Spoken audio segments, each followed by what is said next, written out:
Yazıda deniz şeber.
Hey, folks, this is just a continuation of Mr. Z's panel. It probably won't be very long.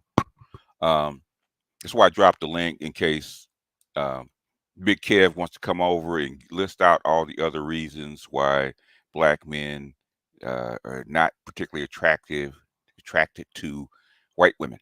Okay. I'm not saying that's not the reason. That's the only dude. Okay.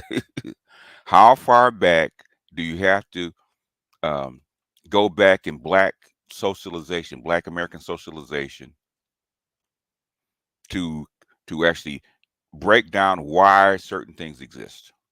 I don't get it. It's almost like, when I listen to people like that, it's like, okay, why are me and other folks here at all? Okay, because you're not getting it. Okay, you're not getting it. You're not getting it. I don't care how much evidence we show, how how many documents we show, how far back in history we show, explaining the same thing over and over and over and over again. The wheel is not a wheel. The wheel is not a wheel. Oh, well, this generation is different because it doesn't exist anymore. Okay, human beings don't change that much. Okay, human beings don't change that much. What's up, AB? Hey, really? Human beings don't change that much. Okay, you can keep telling yourself that lie, but I mean, they don't change that much. Okay, really, Yeah. think about it. Okay, we're still fighting. Oh, I mean, even down to, I was explaining Oh, I this. misunderstood you. I'm sorry. Go ahead. Go ahead. Yeah. I'm sorry. What I'm saying is, I broke this down to Actually a very famous female lawyer. She actually came out of Columbia, and she's a very famous in Los Angeles, very famous civil rights lawyer, right? And basically, she's the one that helped BLM get off the ground. Okay, really, because Okay. of her law advocation, right? And we're talking about Project 2025, right? And I was breaking down to her how this goes back to the address to the Southern states. If you actually read South Carolina's address to the Southern states, it's the same shit, basically same premise that Project 2025 lays out. Okay, the Heritage Foundation lines out. This shit has not gone away. Yeah. States' rights was even before the Constitution was even written. Okay, how much power Of does course, they were it separate gets? colonies. Yeah. They were separate colonies. How much power should we get to the federal government? Right? Hmm. Just education, law, all that kind of crap. Okay, the shit has not gone away in 250 years. If I'm not mistaken, there were fist fights over this kind of stuff when they were It, drafting the Constitution. South Carolina over terrorists and states' rights tried to leave 3 times, right? Try to secede from the Union 3 times. They're still talking about secession 250 years later about the same shit. It doesn't go away. So I don't understand what, like I say, with Big Kev. Well, black men don't like white women like that. Why is that, Big Kev? Well, there's a lot of reasons. No, Big Kev, there's only one reason. Okay? The legacy of The legacy. violence toward black men for dating or even looking at white women, okay? That still exists. It hasn't gone away.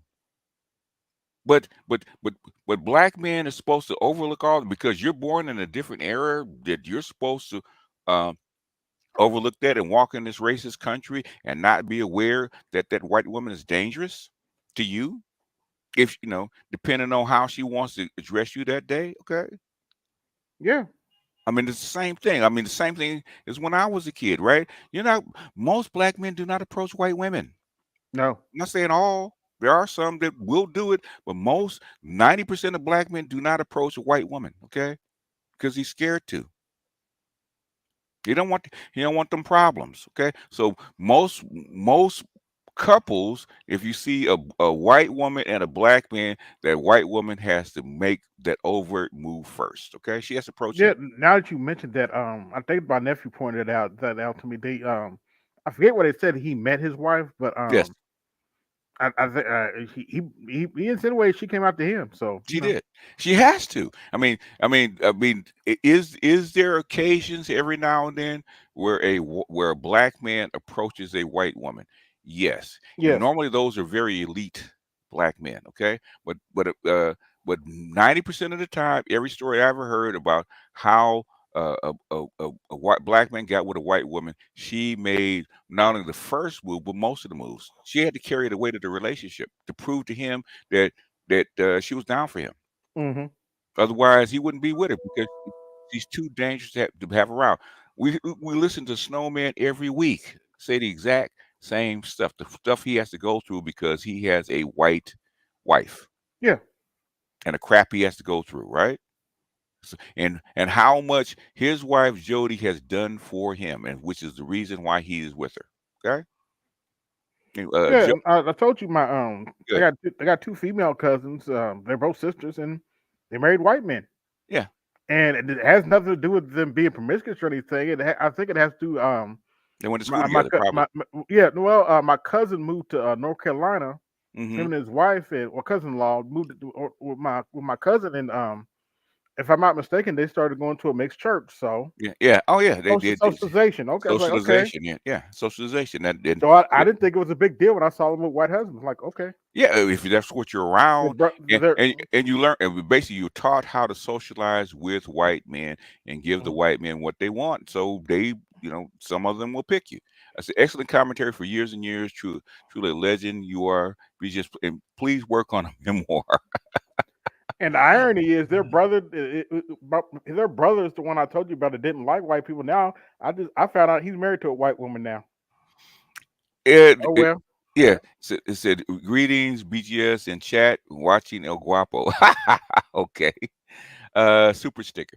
Well, the thing is, okay, I understand guys feel a certain way in observation, right? right. Don't just listen to what they say in the circumstances about how these things occur. Okay, how do they occur? Okay, um, I think what the same piece about what's it Concrete Rose, right?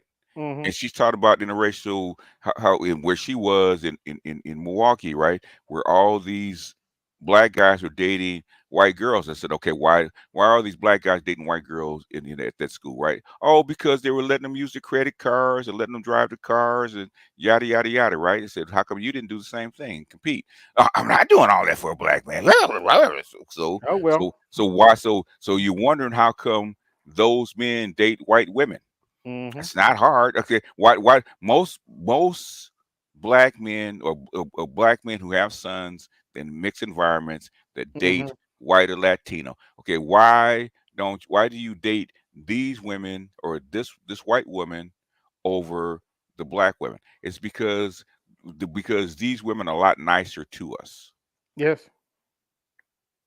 They're a lot nicer to us. That's how come they're choosing white women, even above the obvious social danger that you face by dating a white woman. Yeah. Yes. In some cases, it's safer to date the white woman to deal with the many And evilings. I'd rather take the risk of dating a white woman than put up with the crap that out of the black woman's mouth. Yep. That's where we're at right now. That's where we're at right now. And basically, the reason that black women give you all this guff is because this kind of interaction, this kind of mating strategy has been passed down for 200 years. Yeah. And you think it would change. Even in the mixed environment, they still treat black men the same way. Okay. It is what it is. Okay. And the thing is, you get tired of going through the same crap over and over and over again. Man, we just broke this down for 2 years, Kev. What part of this do you not get? Uh, to all the brothers, rest if you must, but don't quit. Quit. Blessings, brothers. Uh, I hope you're getting some sleep in, Miss Delta, and not working 16 hours, bro. Okay. Shout out to MS Delta. If that was right, makes sense. Location. Basically, um, Yeah. location does make a difference. And I will tell black women that all the time. Look at the Mm-hmm. black women married to white men, right? It has more to do with their environment than it does with anything else, right? Okay. And even then, most white men will not choose you. Okay. Most of them, like, what is it, 0.5% or less? Look, my daughter has dated white guys. She is very much into anime and Hmm. Mm-hmm. manga, and she has written comic book sketches, and Yeah. she She's, she she's in the went geek, to they a she's in the geek couple of culture. a Yeah. month or so ago. They had this Comic Con thing Yeah. here in Chicago, Yeah. and she dressed up as Storm or some shit like you know. Uh-huh. I mean, Uh-huh. so Makes she sense. She understands. and she's very accessible to white guys or non-black men. Right. I That's mean, fine. just Yeah. culturally, socially. Yeah. So we've had all the talks. I've given her all the prohibitions, what to look out for, all that kind of stuff. And she Hmm. don't exclusively date white guys. In fact, the guy she's currently dating now is black. Hmm. But she she went to private school, Hmm. white. I mean, so for her, in fact, my oldest daughter, like I said, my oldest daughter was that girl, like Okay. Yeah. the Yeah. Instagram Yeah. profile. Yeah. She's So the it she girl. was all. So the brothers were on her kind of heavy. I had to really kind of, Tone her down. Mm-hmm. Yeah. you Yeah. know, The pretty girl yeah, problems. I tell my yeah, daughter that all the So time. Yeah. like I said, I'm very relieved that she's been married for a couple of years now, because I was really concerned about Yeah. that. Yeah, yeah, because the longer she plays that field Yeah, and spins that yeah, wheel, yeah, basically, yeah, yeah. she'll get comfortable with it. Problems. Yeah. Mm-hmm. Yeah, Oh, yeah. Problem. Pretty girl My problem. Yes. my yeah. mother. I got no freaking Hold on. idea. But what I was gonna say is my oldest daughter, Hmm. when they're in an environment where there were more white men, Right. the thing flips.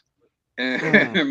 my oldest daughter refers to my youngest daughter as the white boy whisperer. Basically she is because it's because she presents the way white guys want her to Yeah. present. Okay, and Yeah. your oldest daughter does not.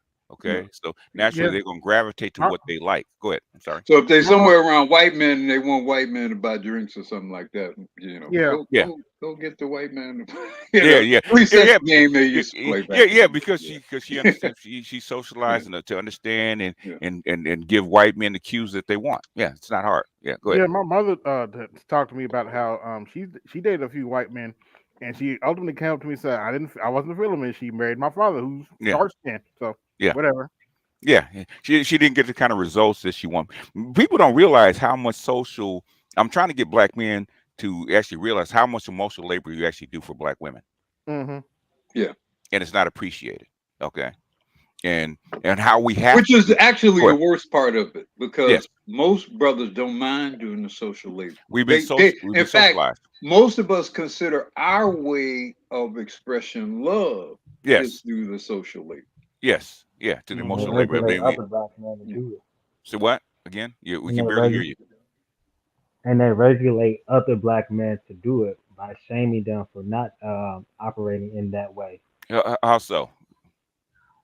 Well, you know, by calling other guys lame or weird, for not want to spit game, or even like if guys want to trick, they just be like, you know, you're not gonna get a woman at her best if she don't like you for you. So they regulate other Okay. black men. In other words, they're breaking down the black mating strategy in the black community. Okay, it doesn't work outside of the black community. Right. It doesn't. So, in other words, what they're saying inside your pocket, inside your social group, right? That is true. Okay. In other words, if you're inside the black so-called social group and you give off white cues, you could guess what you're gonna be considered Hmm. Lame. weird, I mean, odd, it is lame. so Yeah. much easier to pick up non-black women than it is black. I mean, it's like, man, if you have if you have grown up in a black neighborhood, but then kind of gone into different social environments, Yeah, yeah, yeah. it's like shooting crabs in a barrel. Yeah, You know? if you take black game and Oh, you oh, adapt and you adapt the social cues of the target group, yeah, you killed the game. yeah, White game came from black men. Okay, yeah. Hmm.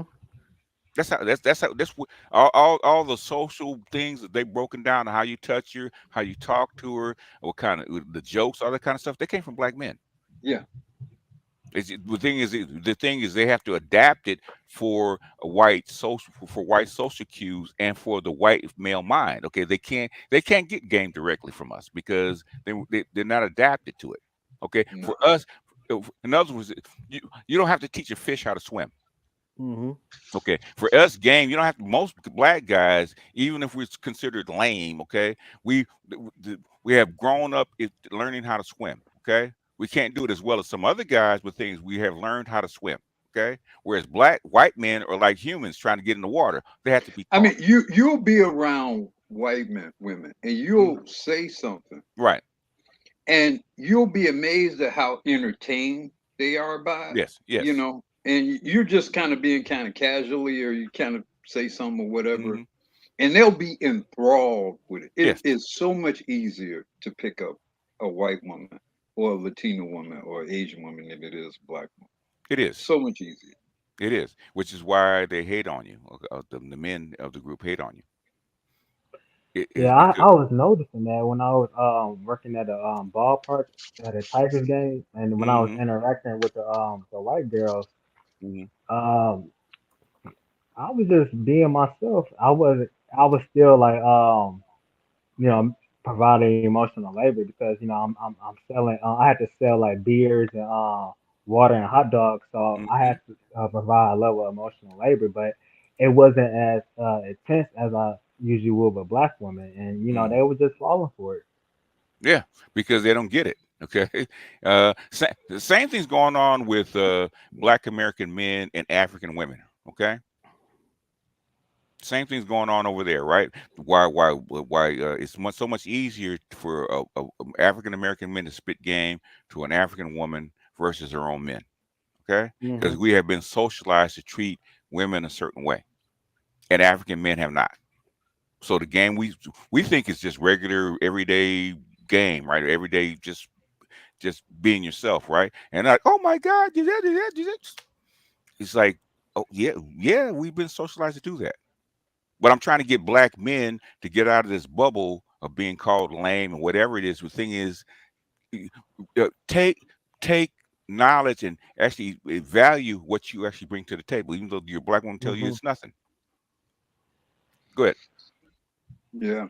I mean, unfortunately, you're going to have to move away from black women, and not necessarily permanently. You know, I'm not saying abandon, you know, the community, all that nonsense, but but you do need to see your manhood, your humanity, what's unique and special about you outside of this particular environment, because it's much more valued than you know, much more appreciated than you know, and especially outside of the United States, man. Some of these people see you as almost being damn near magical. Yeah. Like, really, you know, I mean, you just don't know how prized you will be in much of the world. And it's sad that so few black men travel outside the country. And I'm sure that's intentional. Yeah. You know, I'm sure a lot of people, you know, want things to remain that way. But Yeah. it's really sad that, you know, unless a few brothers are in the military or whatever, you know, most don't really even get a chance to really see their full value in that way. Yeah. Let me explain this real quick, because I think I've shown this before. Okay. And this is a white woman from New York. Talk about. Oh, I've seen this. Yeah. And basically, she's telling the truth. We've been trying to tell black men for years, right? I've been in LA for like a month now, and my friend took me to see a psychic. And clap if you believe in this stuff. I'm always curious. Okay, there's a lot of you not being honest. That business is booming out here. My God.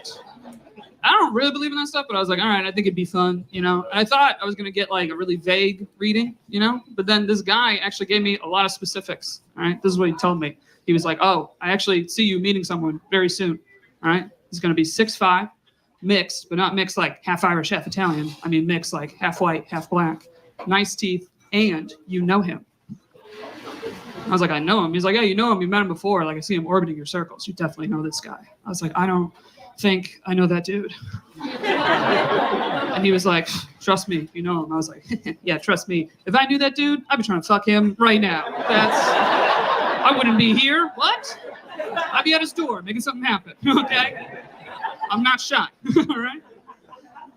But then when we left, my friend was actually like a little nervous. She asked me, she was like, oh, you said you're going to date a guy who's mixed. Like, have you ever even dated a black guy? And I feel like that's a dumb question because I've lived in New York City for 10 years and I've been single the whole time. So, yeah, it's like the most diverse city in the world. So it's like, black dude, okay, please. My sexual history looks like the table at the United Nations, all right? Don't awe that. That's what it should look like, all right? My pussy has more stamps than my passport, if I'm being honest. Damn. Yeah, girls, you can really travel the world and not leave one place. You can really see it all. But it's interesting. So many people still have like a little stigma with interracial relationships, you know? Like people will always ask me when they find out. They're like, oh, you've dated a black guy. Is it different? I'm like, all right, first of all, I'm one person, you know? I can't speak for everybody. But for me, I think the biggest difference between white dudes and black dudes were the compliments. Yeah. I don't know if you dated a black guy, but if you dated a white one, you know they give the worst compliments I've ever heard in my life. Just terrible hype men, you know? Like any white dude I dated, the best I would ever get was just, oh, you look nice. I'm like, what are you, my fucking dad? Like, come on, man, I tried, you know? Black dudes are so good at compliments, they can take something you hate about yourself and make you love it. That's a skill. You can just show up and they'll be like, girl, that's cellulite? I'm like, stop. All right, you're making me blush. I'm really glad you guys were cool with that joke. I feel like the minute I say I dated a black dude, I get that look from black women like, Oh, another white girl taking our men. Okay. Another one taking our men. And I just want you guys to know, truly, he didn't commit to me either, sis. So I didn't take anybody. I borrowed one for a bill bit. Anyway, I'm Eric Aspiro. Enjoy the rest of the show. I mean, it doesn't get any plainer than that. Okay. Don't get no plainer than that. Okay. Go ahead.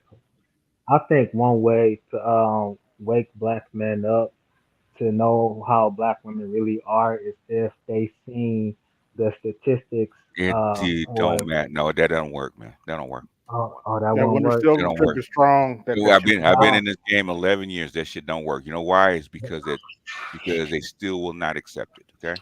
And you know Why why would they they? won't? And you know why they won't accept it? Because Why? it's sitting there right. It's sitting there right in their face. They can read it 1,000 times over, and they'll just turn a blind eye and think to themselves, "Well, that can't all be true." No, They- no. They click their heels 3 times. There's no place Oh my like. gosh.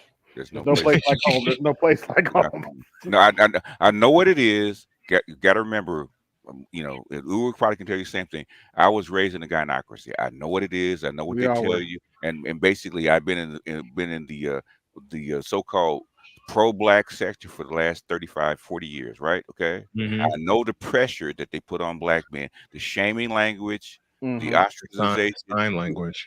all that stuff. I've seen it. I've heard. So-called enlightened black women complain about Susie Pinto. Okay, Hmm. why is he dating Susie Pinto? I said, and I would say so he's probably getting something from Susie Pinto that he can't get from you.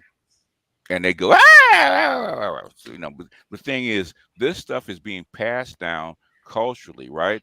And the Mhm. thing is that they can't get the black women to change. The only people they can get to change and accept it are black men. That's not going to come at you, okay? Because if black men give up, the whole pro-black community is going to blow up. The whole black community will blow up, okay? Sideways. Because you cannot, you know, they've been trying to get black women to modify their behavior for the last 60, 70 years, and they can't do it, right? She won't move, okay? She will not Mhm. move. She won't. Cheyenne Bryant proved. She said, "What is the social hierarchy? Right? It's white men, black women, black men, and white women.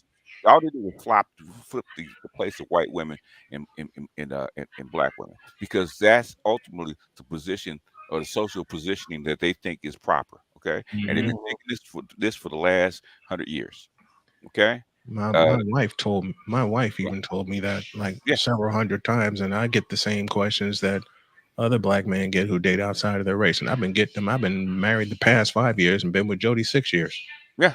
Same same questions I get, even though uh, people have seen me with Jody and her with I. They have seen us on site. You know, whenever I do a game or we're out of the store or anything, we still get the same goddamn questions hmm all the fucking time. Not only the same questions, but the same damn looks. and they all if you ask them if they get mad in a hostile moment and I said I know why you dating her because she gonna do what you want yeah bitch duh. Why do y'all think I play every AB? You can attest to this. BGSU too.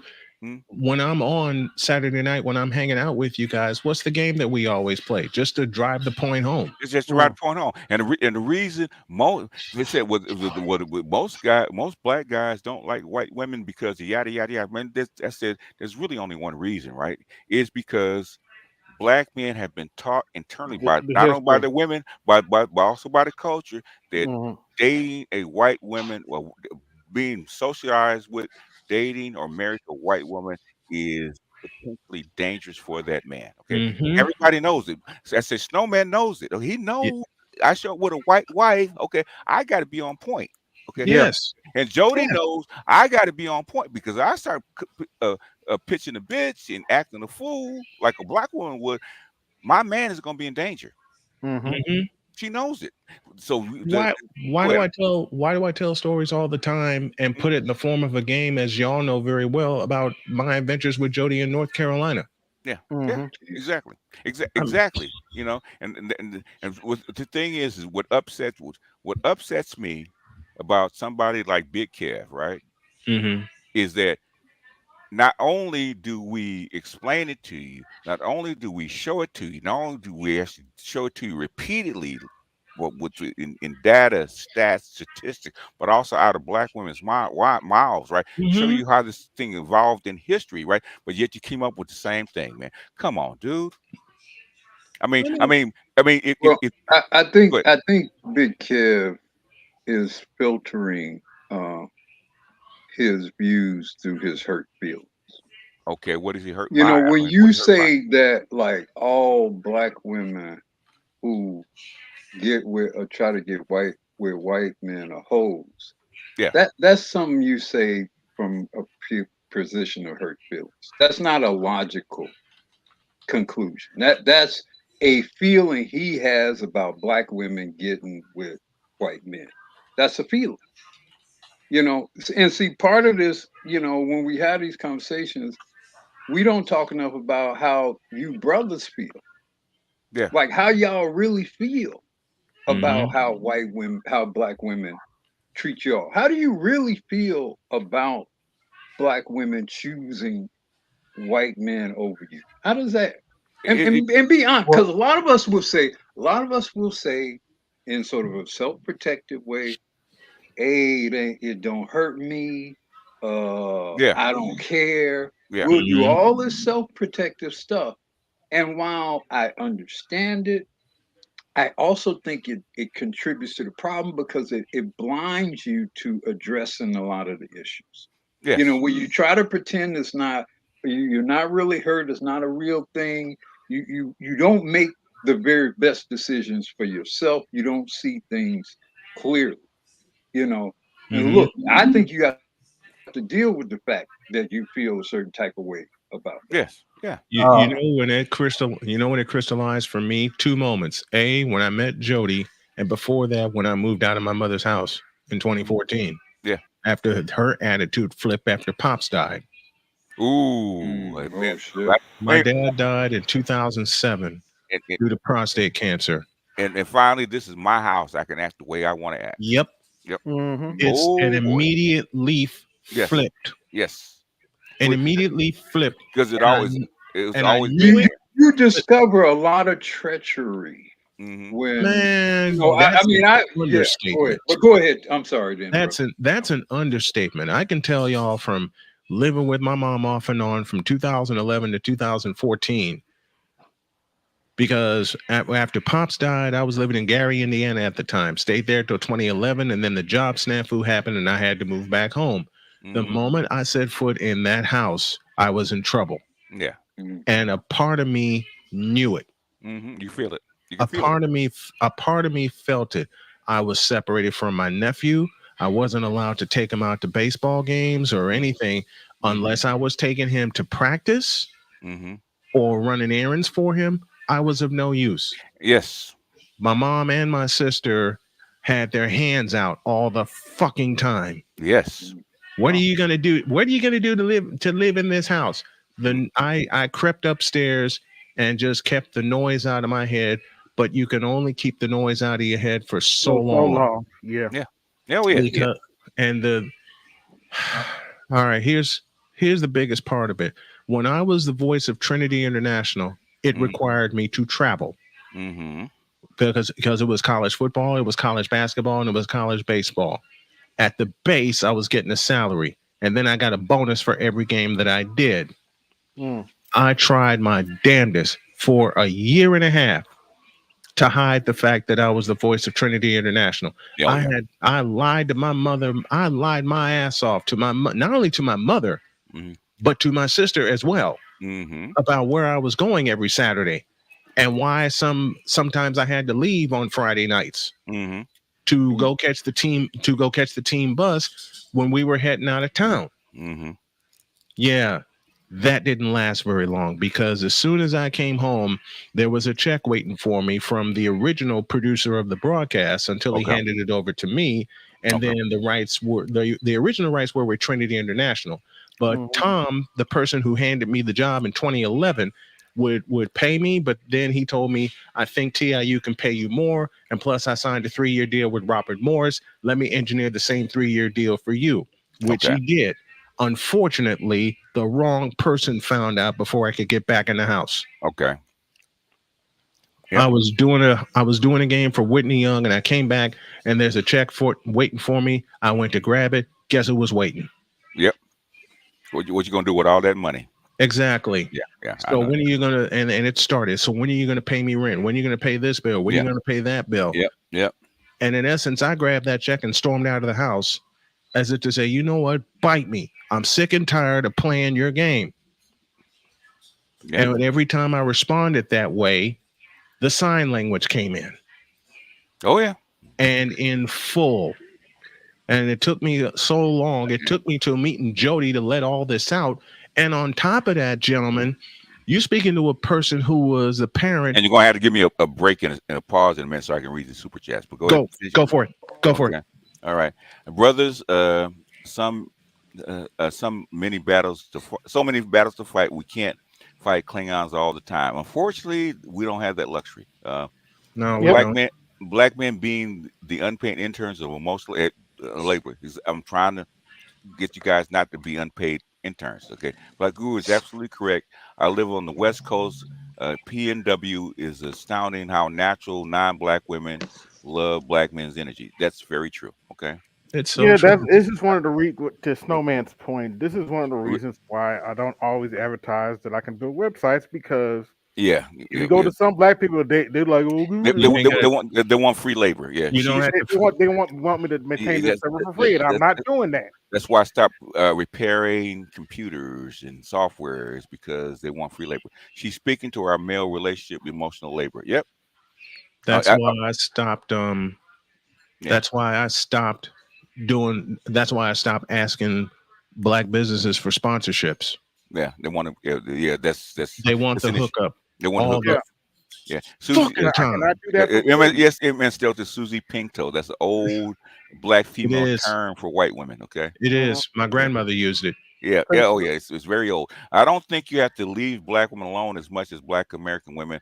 I'm visiting Boquilla Cartier and beautiful black women here. When we say black, okay. When we say black, we mean American ADOS black women. Okay. Let me tell you guys a story something that happened, an event that happened last year that really crystallized everything in the time I've been with Jody. And this is beyond Jody honoring my baby, Donna, honoring my dad, my granddad. And this is even beyond her having a conversation with my mother. Last year, Jody and I drove to Chicago to go to Soldier Field for a game that I was doing. The Chicago Football Classic. When we showed up, and Victor told me this, my engineer, Victor told me this, there was a station there that was louder than hell, trying to get people to come to their booth. Then Jody and I walked by, and there was nothing but crickets for a good 40 minutes. And Jody and I looking at each other going, what the fuck happened? Well, Victor didn't tell me till later, but they got a glimpse of Jody and I. And they caught the smile on Jody's face. Later on that day, when we got into the booth, we got organized. I went through the first half, and I was exhausted because it was hot outside and we had to wait a long time to get into Soldier Field. I was exhausted. So Jody came behind me and gave me a massage on my shoulders. Okay. I'll let y'all complete the sentence as I say the gynocracy turned around. Yeah, they did, but basically, this is why I show this all the time, right? This is why I pull out stuff like this. Okay. Okay. You son Zalvin Poussaint, right? 1973, right? 1973. Yep. I think the society, white supremacy, has been concerned mostly with the black man, white woman. So I think that's the reverse of that. The white man, the black woman, also is a subject. There's no question, it seems to me, that black women, from what I can see, all over, are very, very upset and threatened by the growing relationships between black men and white women, and that they oppose it. Now, from the black man's standpoint, I hear a lot of brothers say over and over again that first it was the white man who told them they couldn't go out with white women. Now it's mainly the black woman who's telling them that they can't go out with white women so that they still feel oppressed. Now, for whatever that's worth, I think that's an important point psychologically for the black man, because is the black woman in this, is she more concerned with her control over black men, see, or is she concerned with white supremacy and interracial relationships in general? Because he said a mouthful right there.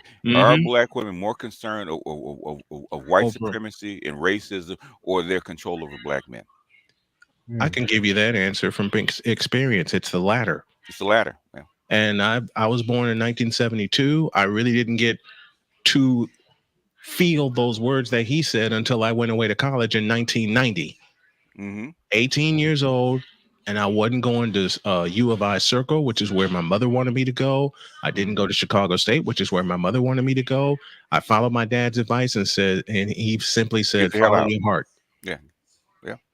Yeah. Dad said, follow your heart. Yeah. And I did. What I'm saying is, the reason I show this is because they think that, every generation thinks it just started with them, right? Okay. Yeah. Yep. I'm showing at the very beginning of this interracial opening, right? Black women had some kind of problem. They have no problem being with white men, marrying white men, interracial dating, interracial marriage, when they had control over it, right? As soon as they do, guess what happened? Well, what's important about that video, the time of that video, that was 1973. That was 51 years ago. Right. Yep. Right. Now, what was also happening in 19? That was the hot spot of second wave feminism. Yes. So you had that influence combining with this burgeoning white female, black female alliance towards so-called feminism. So when you look at how the evil sort of mixture of black women and white women feminism today, and its impact on black men in particular over recent generations, you see in that video kind of a point in time, not the beginning of it. The beginning of it goes all the way back to Sojourner Truth and those girls. Right. Yeah. But you see in the most recent era, particularly at the second wave feminism, which was laying the foundation of much of what we see in terms of the intersectionality and this combining of, or this sort of parsing out of victimization along certain demographic sort of things. So you got these black women saying, we're the victims, we're the worst victims of all, we're the most oppressed of all. Yeah. And they're getting with white women, and they're also saying, look at them Negroes, they're trying to get away from us, they're trying to be free from us, what must we do? So what do you think informs their voting decisions? And then at times, as they pursue positions of office, pursue positions as prosecutors, judges, all of that informs what that video, that snapshot of that one video, that 2-minute video, informs a lot of what we've seen going on the last 50 years, particularly between black men and black women. Yep. And I'm one of many that have been right in the middle of it, and going through it, and going through it. Janet Jackson said it, control, right? And ultimately, black women have assumed the role of overseas. Yeah, they always have. It's not new. Overseas over black men. They've always had it. If you compare the treatment of black men by slavers versus black women, there is literally no. Basically, black women are actually assigned to oversee their children. Okay, not their fathers. It was black women. Black women have always been at the head of the black family. BLM, what do they say? Right in their bylaws, right? What is a black family? A black woman and her children. And LGBT. And LGBTQ, yada yada yada, which is still a black women and their what? Their children, right? Yeah, or black or women acting people. Talk to the gay men in BLM and how they're treated. Okay, they're treated just like the so-called cis men, right? Okay. responded to Uru's previous comment about how do black men feel about when white men date black women. Before I read about the information about the social dynamic of black culture, I really didn't feel anything because I'm a late millennial, so I grew up around early 2000s Mm-hmm. American TV, like Family Guy, Mm-hmm. The Simpsons, Friends, Two and a Okay. Half Men, Uh-huh. and so I really was under the impression that racism was over with. But when I read the books, um, I just have a disgusted feeling. Sometimes I don't feel nothing, but sometimes I just have a Okay. disgusted If feeling. if the Jonathan Major trial show you nothing else, is that what you thought was over with is not over with. Not by a Right. long shot. Not by a long shot. Jonathan Majors did everything he could to run away from that white woman without conflict. And guess what happened? He still got charged. Still got charged. It Okay. ain't over. It ain't over by a It long ain't, shot. and this is so embedded. Now, sometimes is it as bad as it used to be? Okay. It used to be that Snowman could not be out in public with his white wife, okay, without Not fear at of all. being disappeared somewhere, right? Hmm. I think is what's his name, the coach that married the white girl, um, and his daughter said they were away for 6 months or a couple of months. They came back and basically their house was burned down. Was burned Doc, down. Doc Rivers, Doc, Doc Rivers. Doc Rivers married a white woman, had a Hmm. white family, and I forget where he was at. Including one of his sons who plays in the NBA right Yeah, now, Austin Rivers. Austin Rivers, who's mixed. What I'm It saying is, probably Yep. he played for the Hawks, so it was probably somewhere down there in oh, wait, Georgia. it might no, it wasn't in Georgia. It was someplace in North Carolina, someplace else, right? And Okay. basically, when they ended with the daughter was actually talking about why she was marrying. They think she's married to one of the Curry. Yeah, I she think Steph, married to the younger Steph Curry. Curry. when the Curry, right? And she was Yep. talking about when they went on vacation, right? And they come back to the house, their house was burned down. House was burned to a crisp. Yep. Mm. So what I'm saying is, so I understand Kev's frustration thing, but the thing is, I cannot allow you to spread this propaganda that's not true, man. Exactly. Well, like I mean, look, if you want to, if you got to think ill of black women Hmm. to make this argument about Right. interracial, unfortunately, it's more complex than that. Yeah. Because like say we got a whole lengthy history of communicating and selling a particular legend about white power and dominance and Hmm. and the association of white men to it. And the best thing you can do for yourself as a black man is to kind of depersonalize yourself from a lot of it, Yeah. which is difficult to do. I'm not saying is not easy at all, Hmm. but to some degree, you gotta remove yourself from the decisions that these women are making. Yeah. Because a lot of it ain't anything you got any control or You say don't over. remember the I think it's called the name of the movie about this guy working in the White House, right? And a little boy, right, where his mixed mother was actually raped or had sex with his mother in front of his father, right?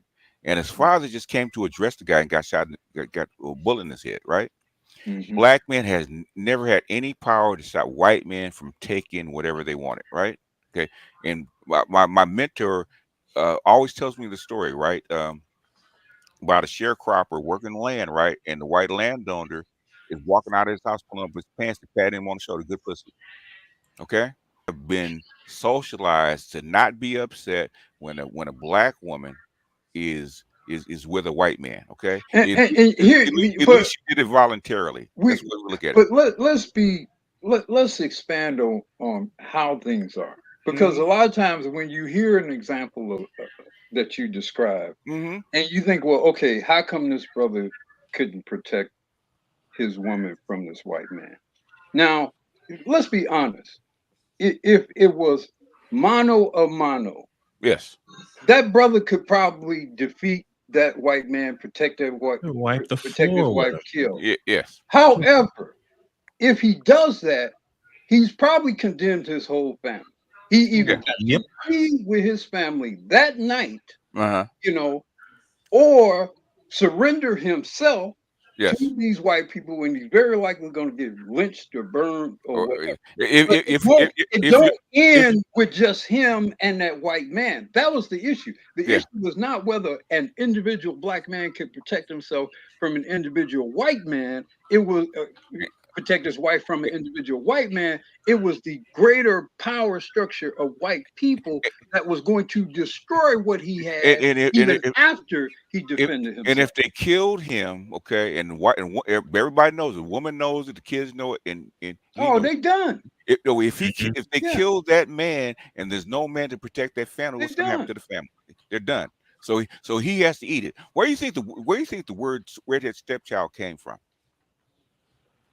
That was the white landowner's baby that she had to bear, and that black man had to take care of. Go ahead. Let me give you a famous example, although, well, I guess it did involve sex, but not really sex.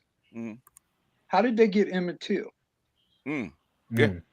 They took Emmett Till out of his uncle's house. Yes. Why did they take? Why were they able to take Emmett Till out of his uncle's house? Yeah, because them people probably would have killed his uncle and his family and everybody else. This recently happened in St. Louis, right? Ferguson, right? Okay, there was an black male activist protesting Michael Brown, right? Okay, his mother woke up one morning to find her son in her yard hanging from a tree, and they labeled it suicide. What? Yeah.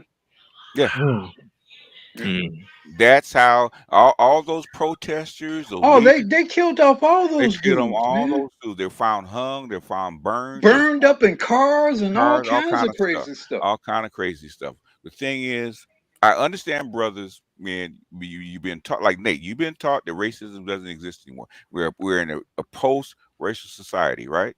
I understand that. Bullshit. I understand that. But the thing is, the reason that brothers like me and Ooh are telling you that's not the truth. We want you to be safe, okay? We don't want you to walk into stuff blindly. Snowman is telling you what he's telling you, so that if you love a white woman, you want to marry a white woman, there's sacrifices that you must make in this life every day, and that every damn day. And that white woman knows she's got to bring enough to the table. She's got to compensate for that. She got to compensate for all the risk that you're taking to be with her, right? And shout out to Jody, because Jody understands that, right? She can't treat you like the standard black woman would, because that would make it insane for him to be with her. Let me add this to the boiling pot. You know where Jody used to teach for 5 years? Indiana State University. Okay. Sycamore. In Terre Haute, Indiana. That is where Larry Bird. Yep. That is where I moved to. And that is where I used to drive her every morning. Jeez. You want to something Michael Jordan said, and I'll never forget it. Some days it felt like there were 1,000 eyes on me. It was literally.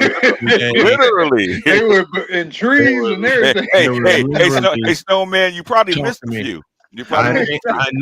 Ain't nothing. I know I missed a few, and even though I covered Indiana State for a year and a half, I know there were at least 1,000 eyes on me. Jeez. Just from going to campus to where we lived. Oh my God, yes. Just from the from campus to where we lived, there were 1,000 eyes on us.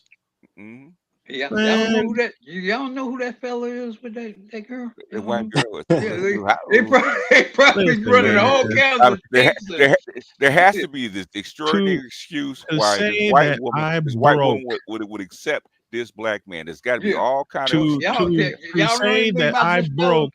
Matter of fact, let's have some fun with it. To say I broke all kinds of rules living in Terre Haute, Indiana, folks. This was the early 90s. One more time. This was the early 90s. This was You 6 turn years ago. 6 years ago. Oh, okay. Early 90s. Oh, Yeah. come This on, man. was Welcome to the this future, man. this was 6 years ago when Jody and I lived in Terre Haute. Everybody I've known that's gone up to Indiana State University has a name for Terre Haute. It's called Terrible Holt. Terrible Holt, absolutely. yeah. And Jody echoed it. Yeah. When you know what? Let me have some fun with the sounds before I get back to my prep here. You know what every eye on me was thinking when I was up in Terre Haute? Is that a parole officer? How do you fuck that up? Not only that, they were singing, Use a troll. Troll. Use a troll. Mhm. Troll. Use a troll. I said that use a troll. Basically, the black man and the white woman commit social suicide by being together. yep. And that's the issue. I said, okay, this expletive. It took me a bit to understand the root of outcomes and our societal norms. I love seeing these just old streams. For example, the order of things. Things are the way they are because of what happened in the past, which requires context. Yes, things we don't understand it because I didn't understand things. How do you break this down so people that can actually go back and deconstruct what's going on, right? And then make your decision, no matter which way you make it, right? Understand why things are the way they are. Okay. MS Delta said, redhead stepchild, my grandfather had stories about sharecropping in Mississippi. He said a lot of people left in the middle of the night. Yep. Hey, my grandfather can attest to it being from Macomb, Mississippi. Before he moved up to Chicago, Illinois, he was sharing stories. Well, when I first saw my granddad, he was sharing stories with me at a very early age about that. Yeah. Mm-hmm. Yep. There's tons of stories about. I'll find it. In fact, there's a story that somebody sent me about this, and I'm sure you probably saw this one too, Earl. Where the story about this old 90-year-old black man telling a story about his mother, right, and his father, right. His mother and father had like 5 kids together, right, and his mother decided that she gonna leave, she gonna run off with another man, right. So she runs off with this dude, right? And she gets pregnant. But thing is, what happened is the baby died inside of her. And the baby, the dead baby was actually poison in her system, right? So, and guess what? The other man left. Okay, he didn't want to be bothered with it, right? And so, what did she do? She came back to her husband, okay, and said, if I can't get medical attention, this is back in probably the 30s or 40s, right? I can't get medical attention, I'm gonna die. Okay.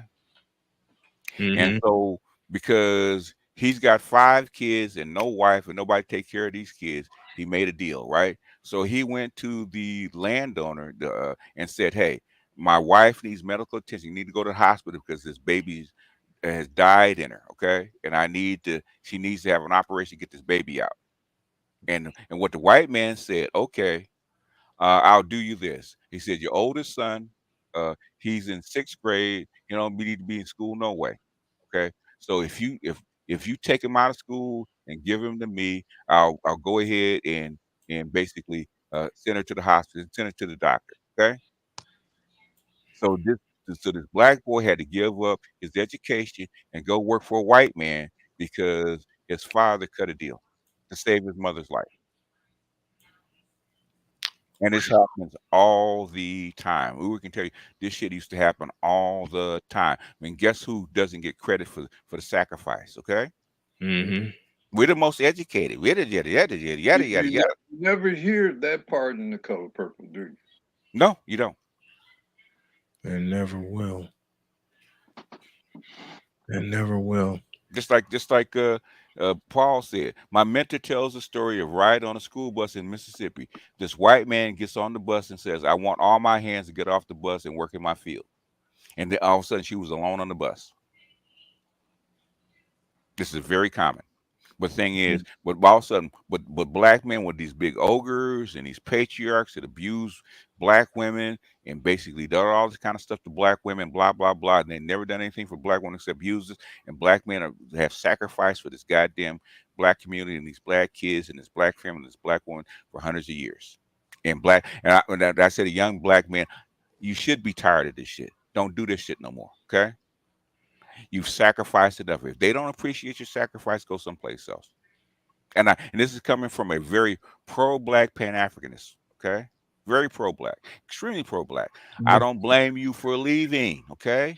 The point where I got tired was 2010. Finally got tired. I was dating someone, and then I wound up in the hospital for a good 3 weeks. Mm-hmm. I have 2 questions, and I got the bell standing by. Take a guess as to what color she was, and take a guess as to how many times you visited me in the hospital. And basically the color is black, and probably zero times. Yep. Because you're not of any use to her anymore. Okay. Mm-hmm. Yeah. You see, Darren Still's body was found in a bullet-riddled, burnt-out car with his high profile. I never understood why he didn't rank an FBI, because the FBI was actually in on it. That's what I was going to say. Who you think put him in a car? Who you think put him in a car? Yeah, that's not gonna be whatever happened to the body of the dude that shot at Trump. Yeah, that's a good question too. Finally caught up. Big Kev doesn't know what he's talking about. As a man who played D1 football and check a lot of the metrics a woman would find desirable, the only white woman I dealt with literally had to tackle me and do all the work. I mean, well, I get it. I get it. And what frustrates me in this space is, why do you have to keep proving the same point over and over again and over again, right? And you still spit out the same stuff. Very painful to them. It's very painful. And when you're young, see, we're old. Yeah, we're beyond idealism. Okay.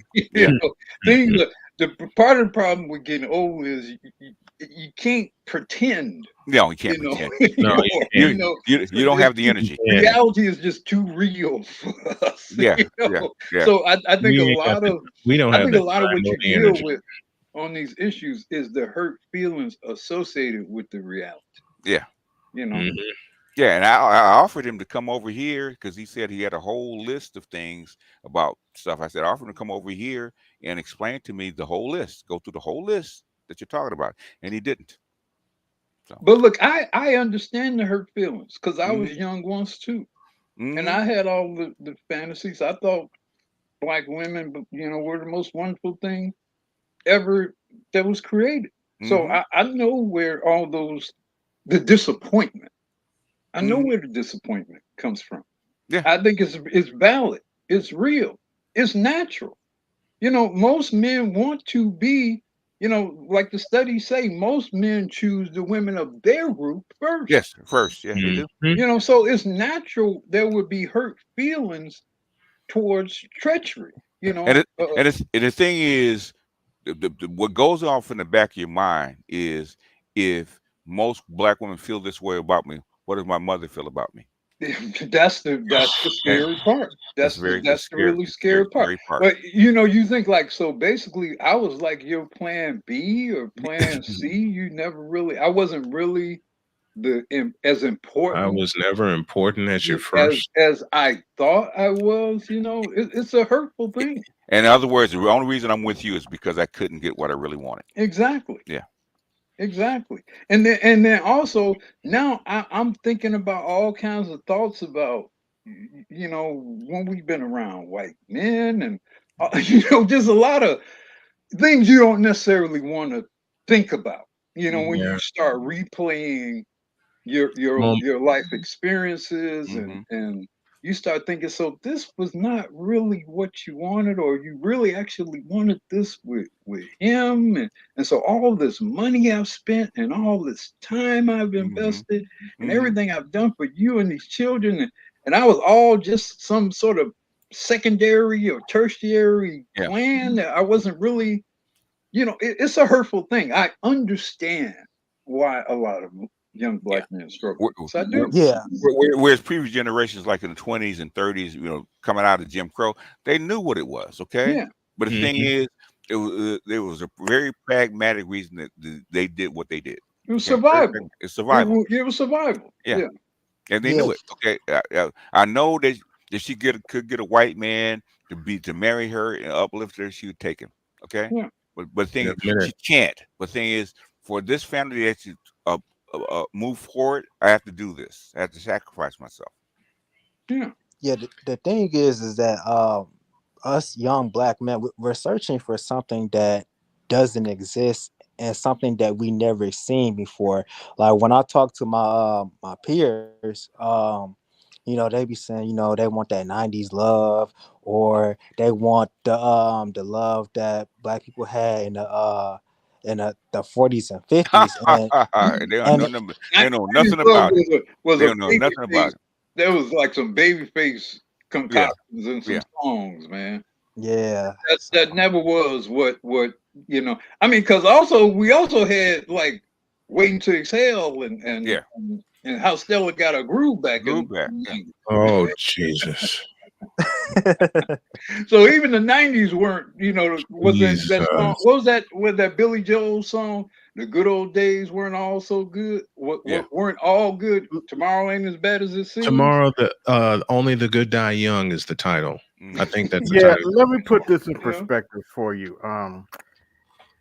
All of my siblings, believe it or not, are older than BGS and Black Guru. Okay, Jeez. I believe it. Yeah. Yeah, and basically, and I'm not hating on his ex-wife, but my father went through the same bullshit that brothers are going through now. So this is back in the late '60s and '70s, Mm-hmm. Mm-hmm. and that's why I kind of laugh when guys say this is all the baby boomers. So I was like, y'all don't get it. This started No, they where don't.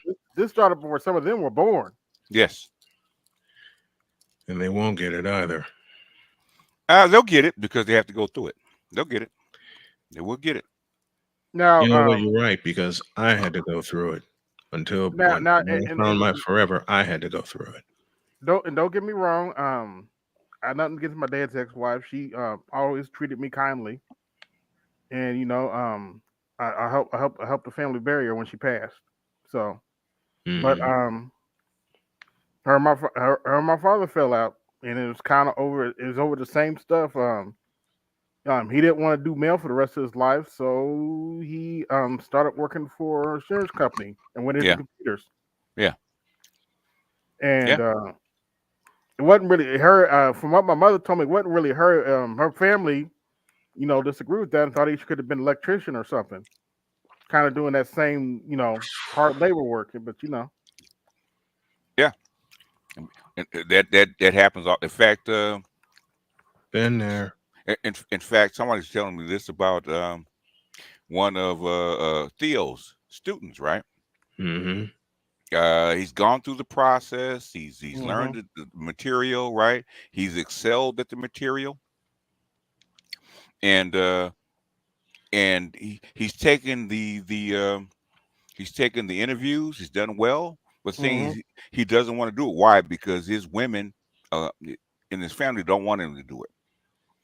They want him to be a garbage man. They want him to do Hence manual the labor. reason I don't even talk to my family about me doing programming because I know they would find a way to fuck it up. And even though he's going to make 5 times the money Mm-hmm. Mm-hmm. doing this rather than doing the other thing, right? Okay, Yep. Right. but they don't. In other words, and I don't even know who the dude is, so I'm sure it's okay. His girlfriend, his wife said, "Okay, if you do all this, what are you going to actually do with me? Will you still want me?" Well, yeah, that now his status, his Yes. flexibility, his opportunities magnified 20-fold. Yes. The people who he interact with, Yeah. the Mhm. people who he do business with, Yeah. the projects that he work on, Right. right? The Yep. businesses. I mean, everything expands Right. geometrically. Yeah. And so now, what is her place in that? Yeah. Now, the right kind of woman with the right kind of spirit Yeah. could really help to enhance all aspects of it. Yeah. With the Mhm. right Absolutely. mind, with the right spirit, with the right will, she could be of innumerable, incalculable benefit to him. Right. But in the Mm-hmm. wrong spirit, she'll doom him. Yeah. She'll doom him before he even gets started. Oh yeah. Because she's saying, what would I do in his place if I were him? Yep. Mhm. And she You would say, know, I would get rid of him because he I would doesn't fit give my me stature. some. I would get what I really want now. Yeah. That's you how know she's how it thinking. was. That's how she's You know thinking. how it was presented to me by the women in my family, in Mm-hmm. particular, my mother and my sister. When I really started to get going in 2011, it was presented to me in the form of a question, quote, "Do you really want to do that for a living?" Mm. I'm like, Yeah. fuck Yes. yeah. Yes. It's Uh, we my don't think mother and I, we don't think it's safe for you to do that because we're not comfortable with Mhm. doing that. exactly. Mhm. And they told me that. They went through the money aspect, and finally my mother and I faced off before I went to Bankers Life Fieldhouse in March of 2014, Mm. when she says you need to hurry up and get a job and get your shit together and Mhm. give up this broadcasting thing. I Mhm. finally got pissed off, and I said, "Mom, I love you dearly, but the fact that you would actually tell me not to pursue something you've wanted me to pursue since you heard me do Bulls games here in the house since 1989, you Mhm. can have it." I went up, Mhm. I packed my stuff, and I left. Mhm. I was done. Mhm. I was done. And that same fucking weekend, my sister called me. "What did you say to mom?" "The same thing I'm going to say to you. Fuck you and your ticket too. If you don't like what I'm doing, if you don't like my daughter, you can kiss the back of my ass."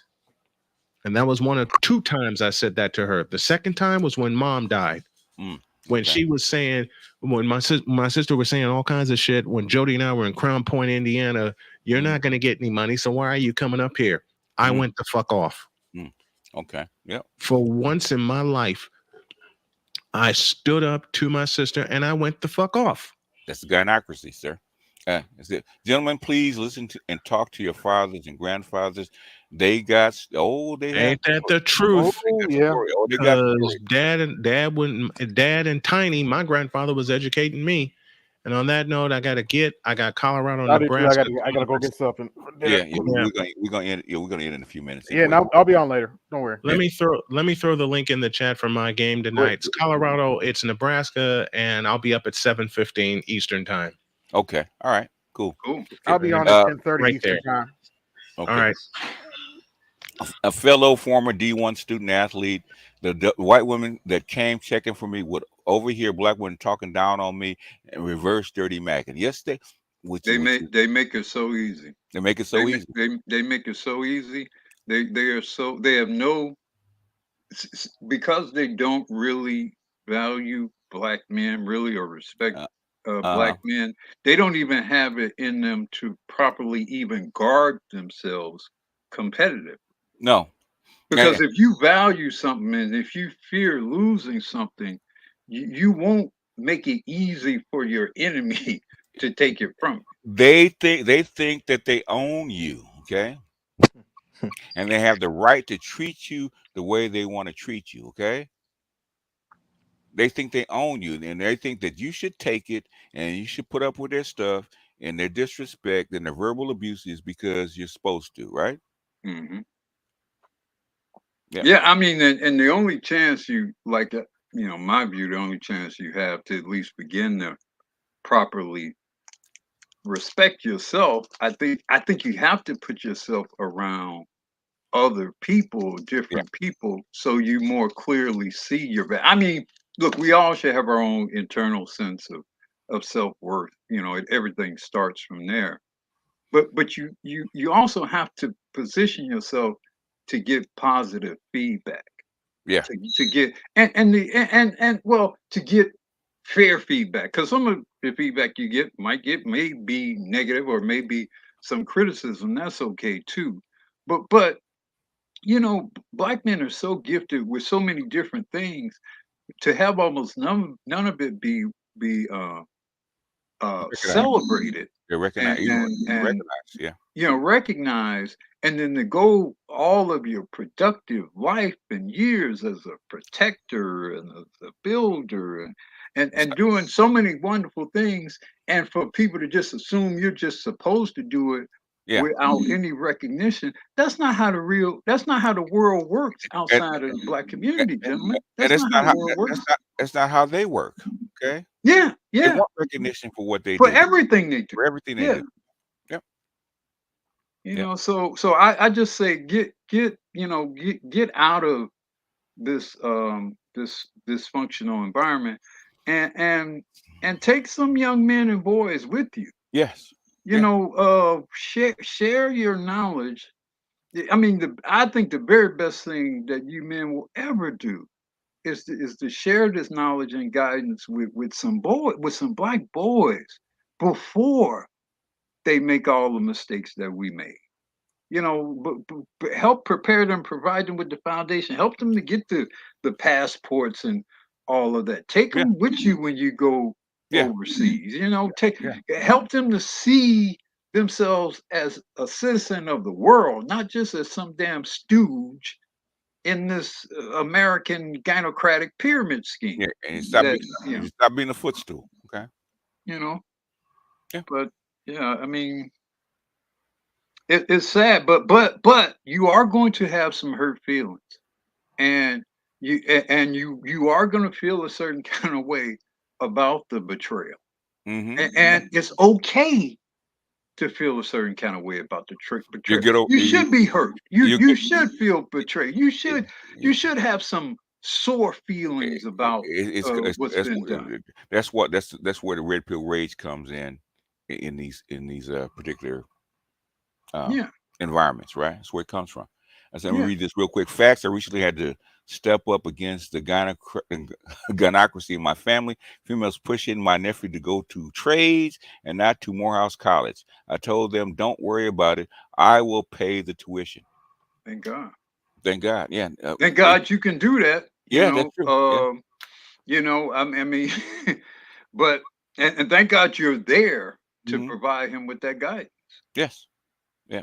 There are a couple of men in the conclave who are being held back by I was trying to say that by partners and family. You are changing lanes when you move to cloud computing, and you will leave people behind if they aren't ready.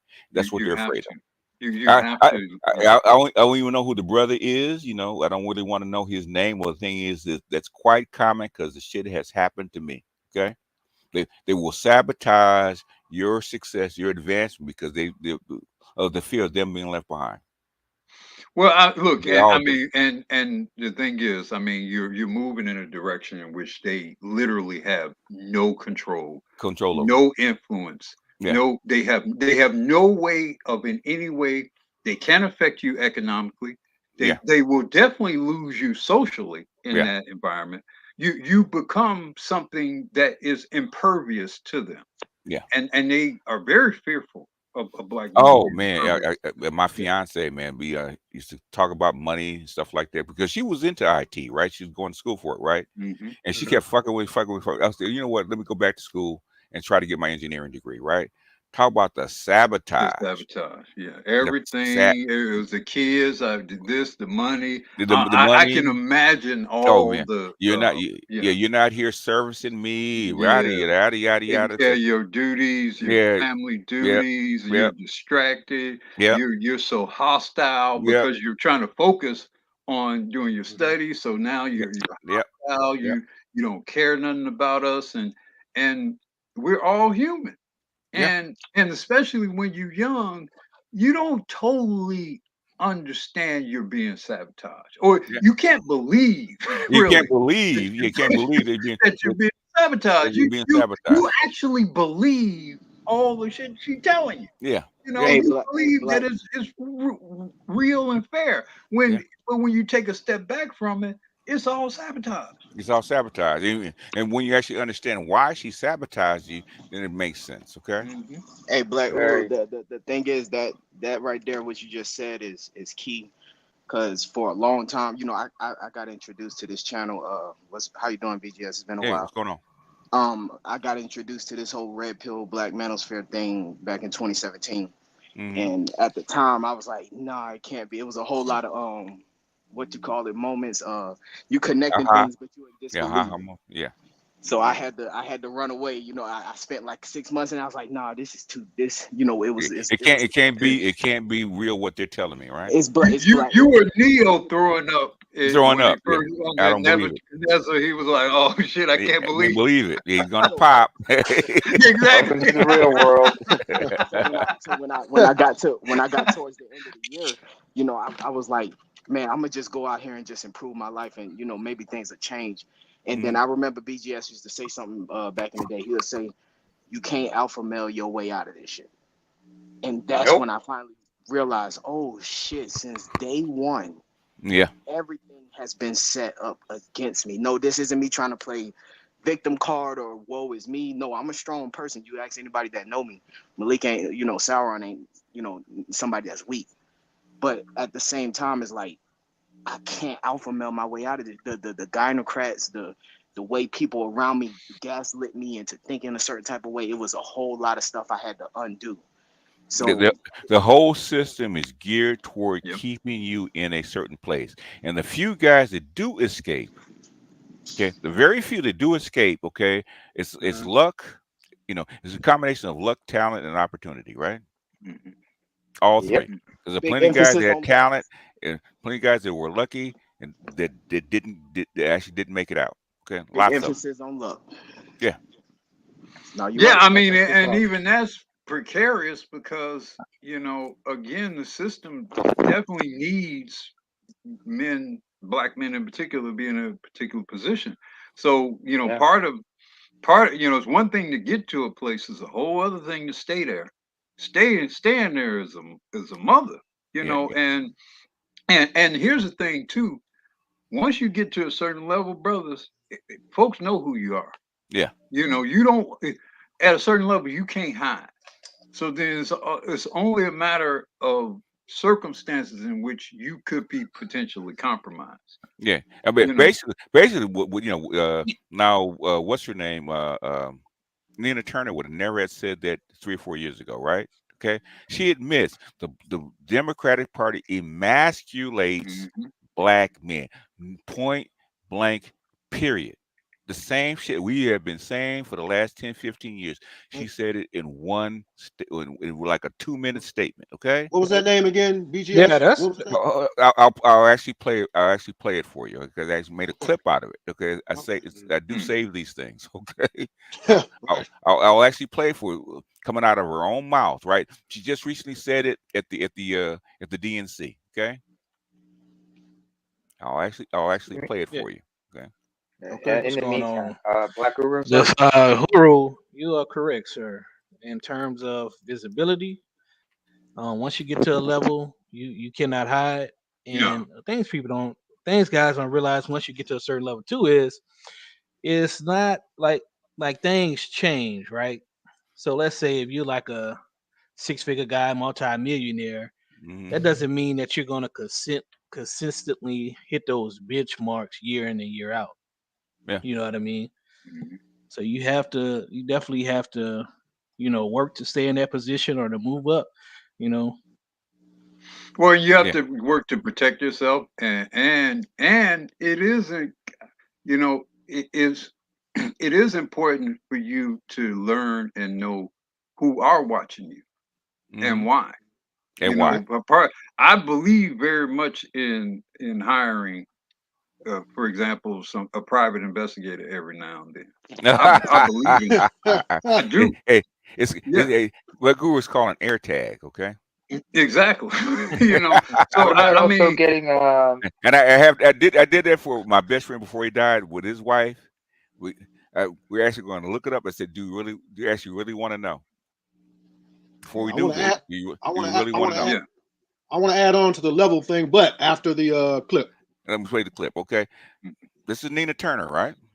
Nina Turner. For me, the Democratic Party emasculates black men.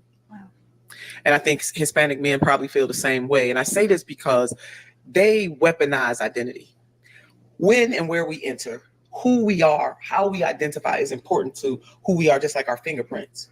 But if you're not going to use my identity to advance a social justice cause, and you're just going to use my identity as a blunt force object, now I got a problem. So what the Democratic Party does, they put black women on a pedestal and they say, we're the mothers of the movement, or we saved the party.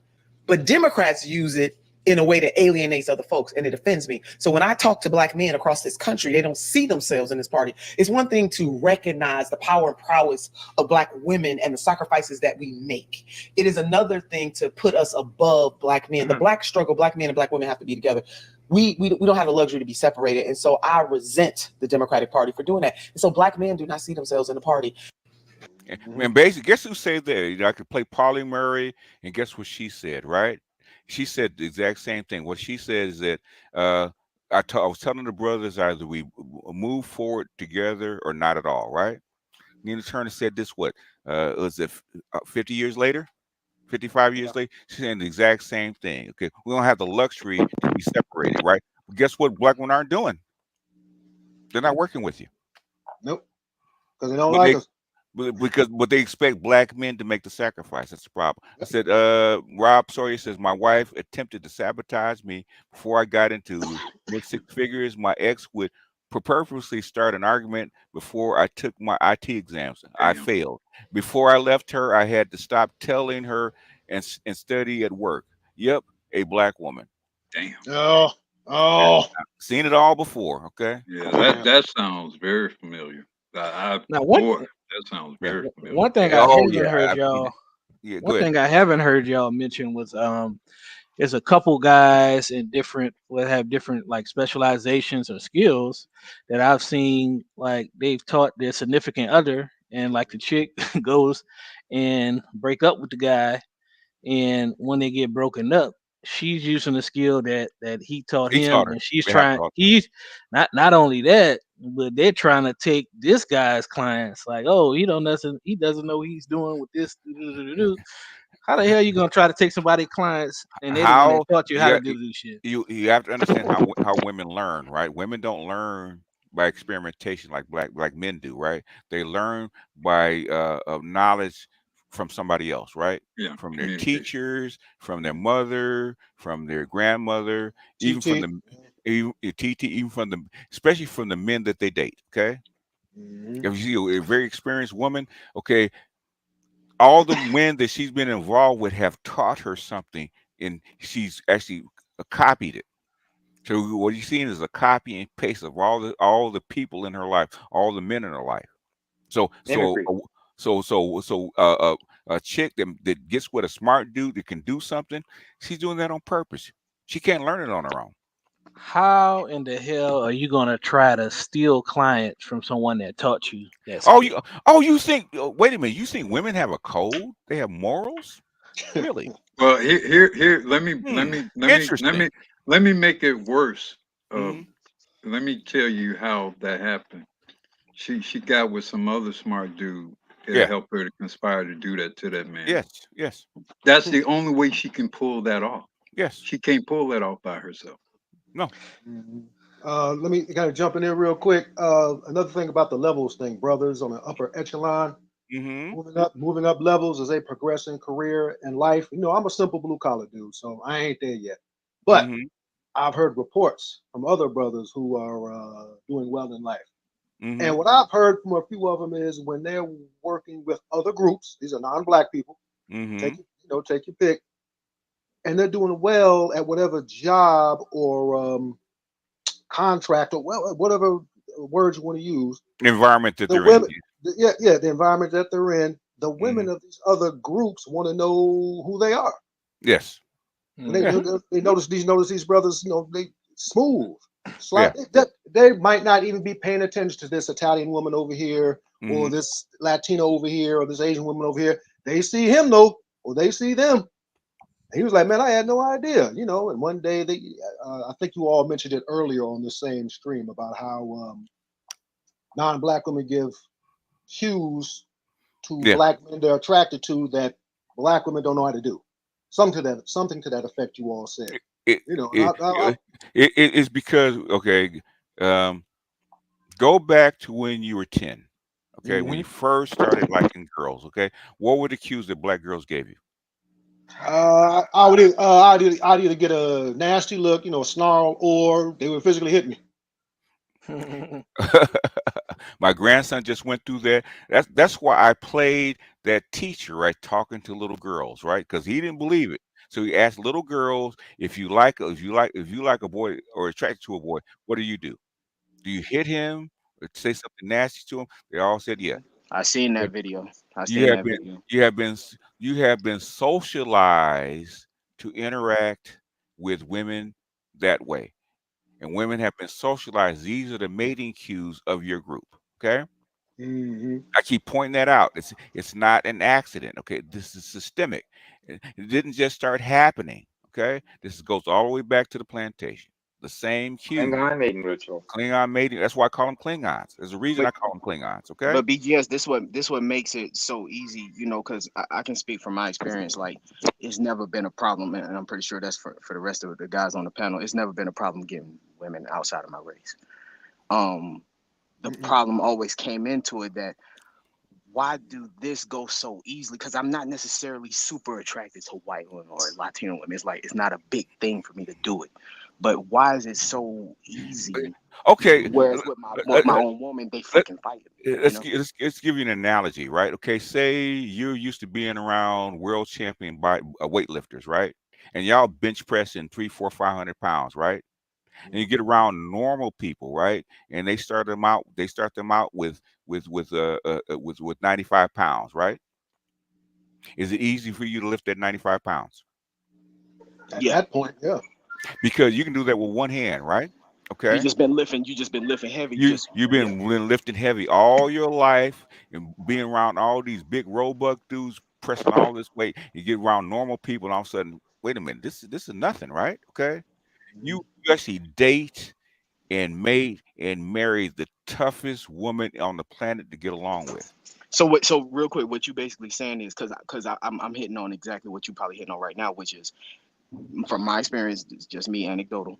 The women outside of my race, they got their shit too. They got their little tricks and nicks and they little They do, but the thing is, it's like going from the NBA championship all the way down to the park league. Okay. Basically, when you come outside the black community and dealing with ADOS black women, especially middle, not middle, but middle class black women, right? You go down to another group. Basically, what you do is nothing. You do that without even thinking about it, right? And they think it's fantastic because their men, because their men don't do it for them. I actually explained this to my mentor, right? In fact, I'll actually send you the audio to that, Uru. I talked to them about sex, right? As far as what's expected of black men versus everybody else, right? Okay. I said black men are expected to woo, to compliment, and basically knock a black woman's socks off and make her legs shake. Otherwise, he ain't shit, right? Okay. White women and other women are actually taught that their orgasms are not important. Their man's orgasm is way more important than theirs, right? And that's the lens that we look at. And the black women, when I explained it to them, they're like, "No, that's not true. White women want orgasms just like we do." I said, it's not the same. Okay, it's not priority for them. Priority in the black community, the way we're socialized as black men. If you don't get bitches, you can't put them to sleep. You can't give them orgasm. Then you are not really a man. Am I correct? Yeah. I don't mean to get too explicit, but because I was so used to sex with black women, yes, I would I gotta code this. Fuck it. When I learned how to go down on them, put it that way. Mm-hmm. All right. When I ventured outside of ADOS community, ADOS culture, and dealt with my first non-black woman, I'll just put it that way. Man, I went down there. She almost lost her mind. Lost her mind. Yeah. Oh my God. You actually care about me. Yeah. Man, I'll be 99 years old in a wheelchair, half crazy. I'll never forget that. Mm-hmm. Yeah, that's what happens. She's willing to shower you with gifts because you did something that a black one says, okay. Well, take me to dinner, right? Yeah. I'll tell you, man. What my aha moment. Yeah, go ahead. Real aha moment was I was in a $200 hotel room, right? Had just taken my girl to dinner, and she had just had 6 orgasms, right? Wow. And fast asleep. Congratulations. Right. Okay. I fast asleep. I realized, I said, this is some bullshit. I spent money to take her to dinner, given a great conversation, laughed and joked, got a expensive hotel room, and she got all the orgasms, right? And she's fast asleep. What did I get? Absolutely nothing.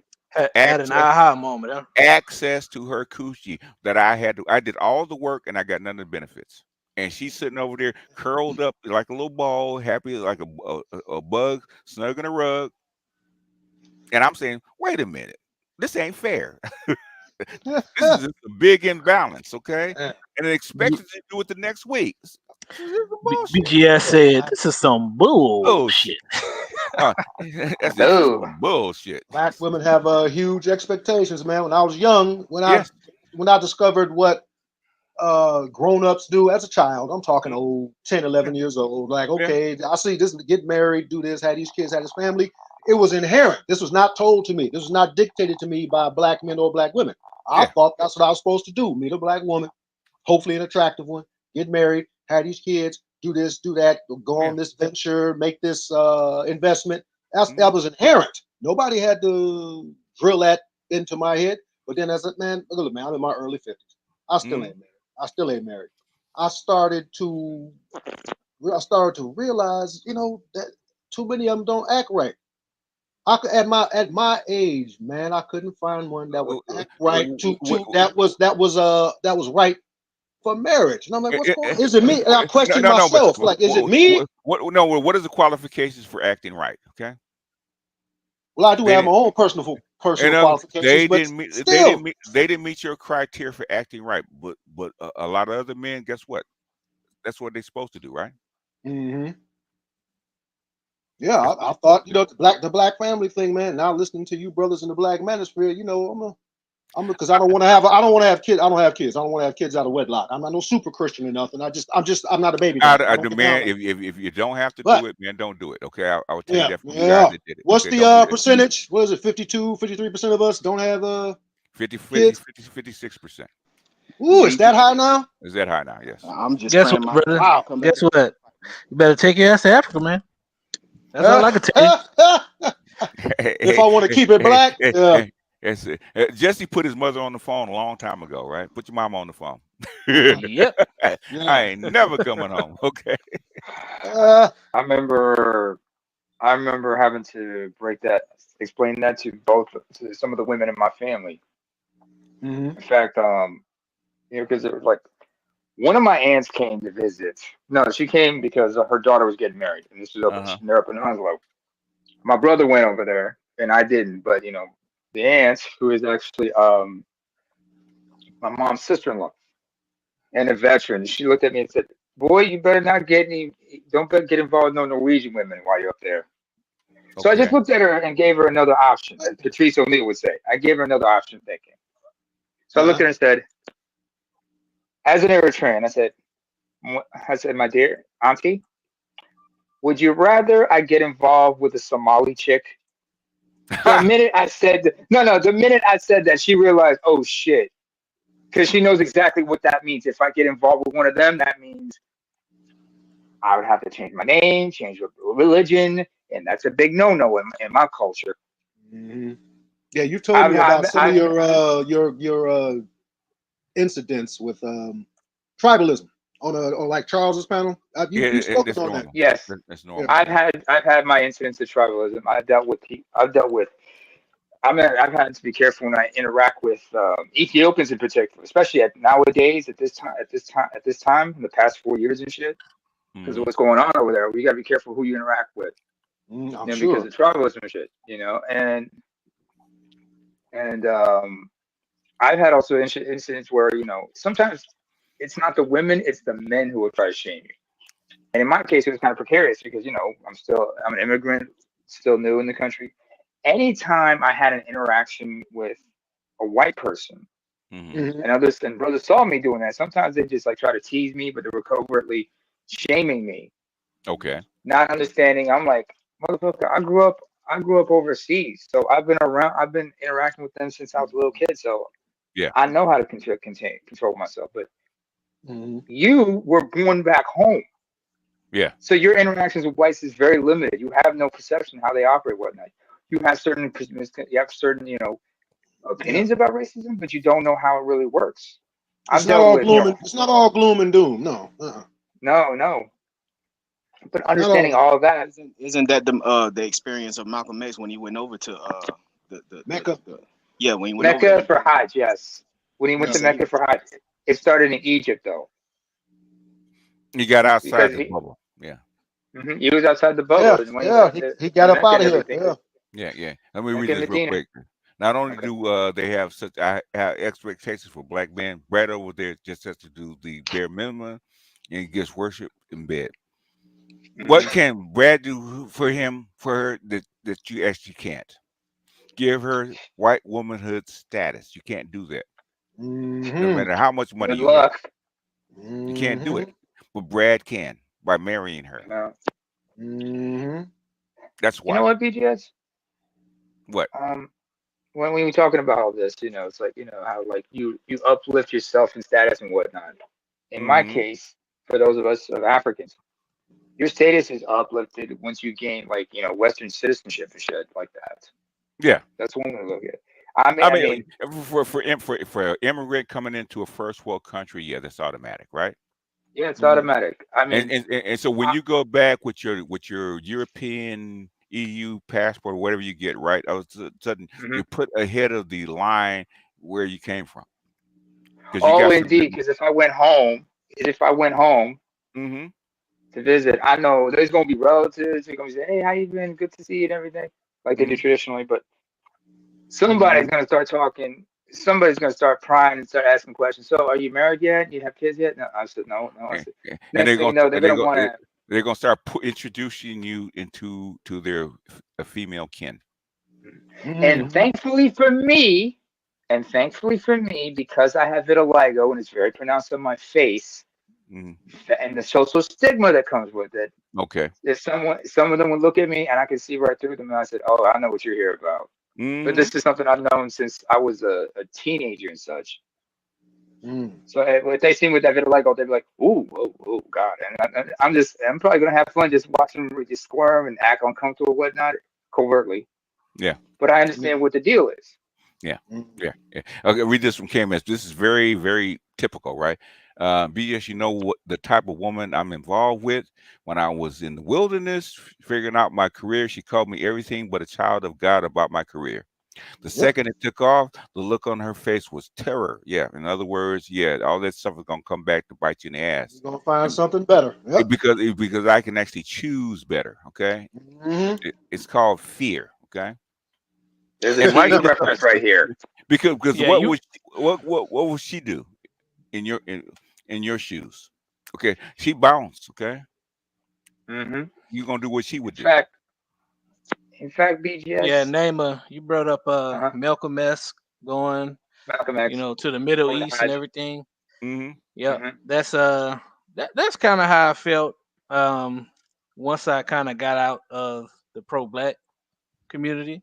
Cause one thing I realized about that community is like the some of the ideologies are so strong it kind of overrides certain aspects of logic when it comes to dealing anything with other groups of people, right? And so for me, I was kind of limited on certain aspects of stuff. And when I kind of got out of it, I started having more appreciation for different aspects of other groups, meaning like different types of literature, different types of history and stuff like that. You know what I'm saying? So I got tired of a black woman being able to shut down my arguments. Okay, just because. Okay, and then the brothers would rush in and pull with my shirt sleeve. Hey man, you can't. Hey, you can't argue. Yeah, it's a lot of simping in the pro-black community these days. I don't know I what mean, happened. it always was, man. Basically, you disagree, you say something they disagree with, and women come for you, and the brothers pulling you by the shirt, say, "Hey, man, don't rock the boat." They Okay? will not let you. They will not let you prove them wrong. They'll keep No, talking and talking and talking yeah, until And that you just shut goes up. to show you that the gynocracy, the mindset of the gynocracy overhauls all different like yes, systems, whether yeah. it's even Islam. How do you gynocratize Islam? How do you Because any religion is only as good as the environment that you put it in, right? Absolutely. In Eastern Islam, the children belong to the father, right? Automatically, right? Yeah. Even the adopted stepchildren. Even adopted stepchildren, the man has to pay for them, take care of them. They belong to him, right? Come to the West, Yeah. right? Especially in the black community, in Black Islam, right? The woman can take her kids from man to man to man to man to man. Nobody will actually say anything. Okay, I'm just the, picturing the, like the, some the kids belong to the mother. Go ahead. he imagine some social anthropologists like decades from now. We have the only form of gynocratic Islam headed in the United States. It's only one of culture is one of its kind. I had a brother write me and do a podcast out of Philadelphia saying exactly that, and I actually did a couple shows on that, man. The thing is, Art Newstar talks about it all the time, man. How gynocratic NOI actually is. Okay, people don't Yeah, believe it. I had a couple NOI brothers over the years that have informed me of that. You know, some former FOI and stuff like that. Yeah. And I do want to give evidence to something you said earlier Mm-hmm. about game coming from black men. Mm-hmm. So there's a book that was published in '73 by a group of social anthropologists, and we've probably talked about this like years ago and stuff like that. Uh-huh. But it's a book called Black Players by these this couple, these white social anthropologists, and they go through the '60s and '70s, '60s, early '70s, interviewing these pimps, and Yeah. pretty much everything that you got from what is PUAs and all that type of stuff. All of Mm-hmm. that. That's like 40 years before the single PUA book was ever published. You know what I mean? Uh-huh. Yeah. They even have a glossary on a lot of the slang like simp. You know what Yeah. I mean, and stuff like The that. original PUAs will tell you where they got the game from. They'll tell you they got it from black guys and black pimps and stuff like that. Yeah, they customized it to their culture. Yeah, as they should. Tariq Nasheed will tell you the exact same thing about white guys coming to him for game, right? Actually stealing his Yeah. ideas and actually appropriating it. But I've had a few conversations with Tariq. I was a huge uh follower of his back in like Mm-hmm. high school and stuff like that. And I Mm-hmm. actually interviewed him, spoke with him a Mm-hmm. couple times. And that book that I'm Oh, talking really? about, he actually wrote he actually purchased the rights to that book and Oh, Mac republished it lessons. back in 2010. Oh, okay. Okay. So the book, the book Black Players, which was Okay. written by two white social anthropologists. He actually purchased the rights and republished the book. Because it was out of print. It was out of print like for like probably like 20 plus years. So but yeah. I would, if I met Tariq And I have a Nasheed, I copy would of that like book to. right here. I would like to ask him. I mean, I never will, but if I ever talk to him online, like I'm doing you guys, I would like to ask him. He'll talk to you. He'll talk to you. Oh, will he? Okay. Yeah, he'll talk to you. Okay. Yeah. I would like to ask him at what point in his life did he make that pivot to get off of that pimp/Mac stuff and decide to go pro-black. And even I know a lot of hold on. I know a lot of pro-black folks. I can tell you when it was. Okay, it's called Hidden Colors. Man, I was just about to reference that, BGS. You thinking too fast. Guess where you got the idea from? For the documentaries? Where? Me. I told him actually who to contact. Really? And talk to. Yes. Why didn't he interview? Motherfucker. Huh? Why didn't he interview? You didn't have to be on camera. You have to ask him. Same thing with Jason Black. Huh. But check it out, man. I dig those documentaries.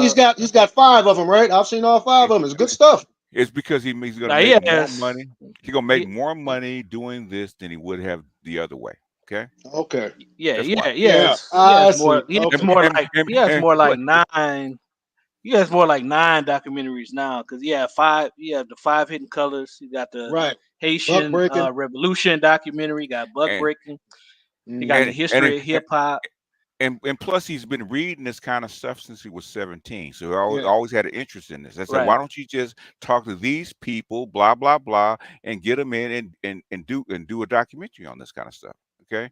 And that and I'll You're in say this, LA. man. But Yeah, whatever you say about Tariq Nasheed, man, his documentaries, the quality of it is top notch. You know what I mean? yeah. Absolutely. Even a couple years before he did the documentary, he actually put out like a podcast history special where he was talking about Yeah. history. Yeah. It probably I- like 2-3 years before the first documentary.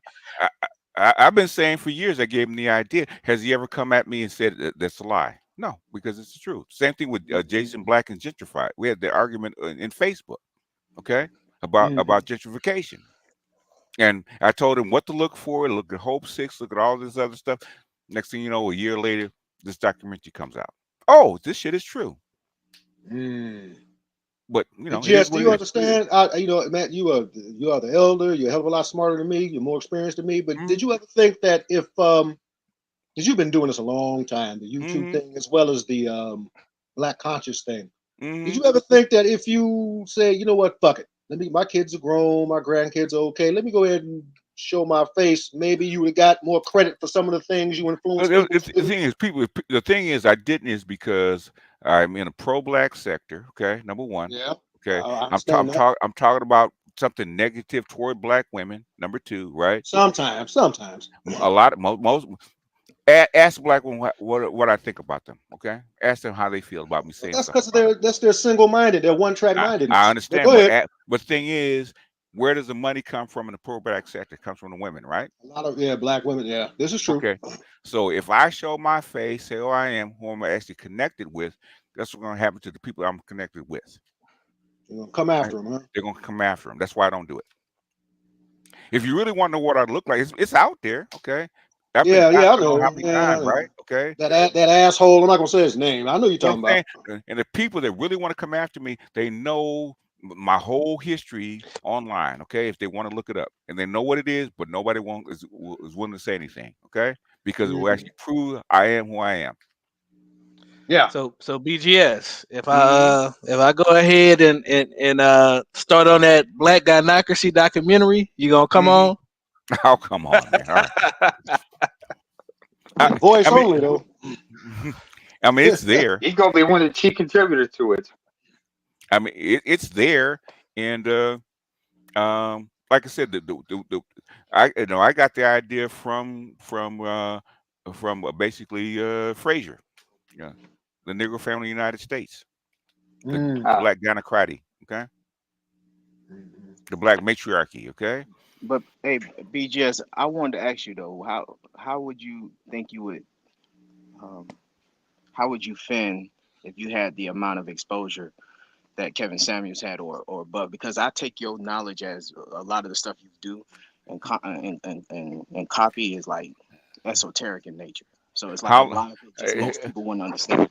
How long would I live if I had the exposure to Kevin? Yeah, that's basically what I'm trying to say. Yeah, like I don't think the way you come at things would even be acceptable for mainstream. Like and plus what I actually have extends way beyond just black male female relationships. Okay. I mean, I did a whole thing last night with Dr. Marifa about the continent of Africa, right? For about 2 hours, going back and forth, right?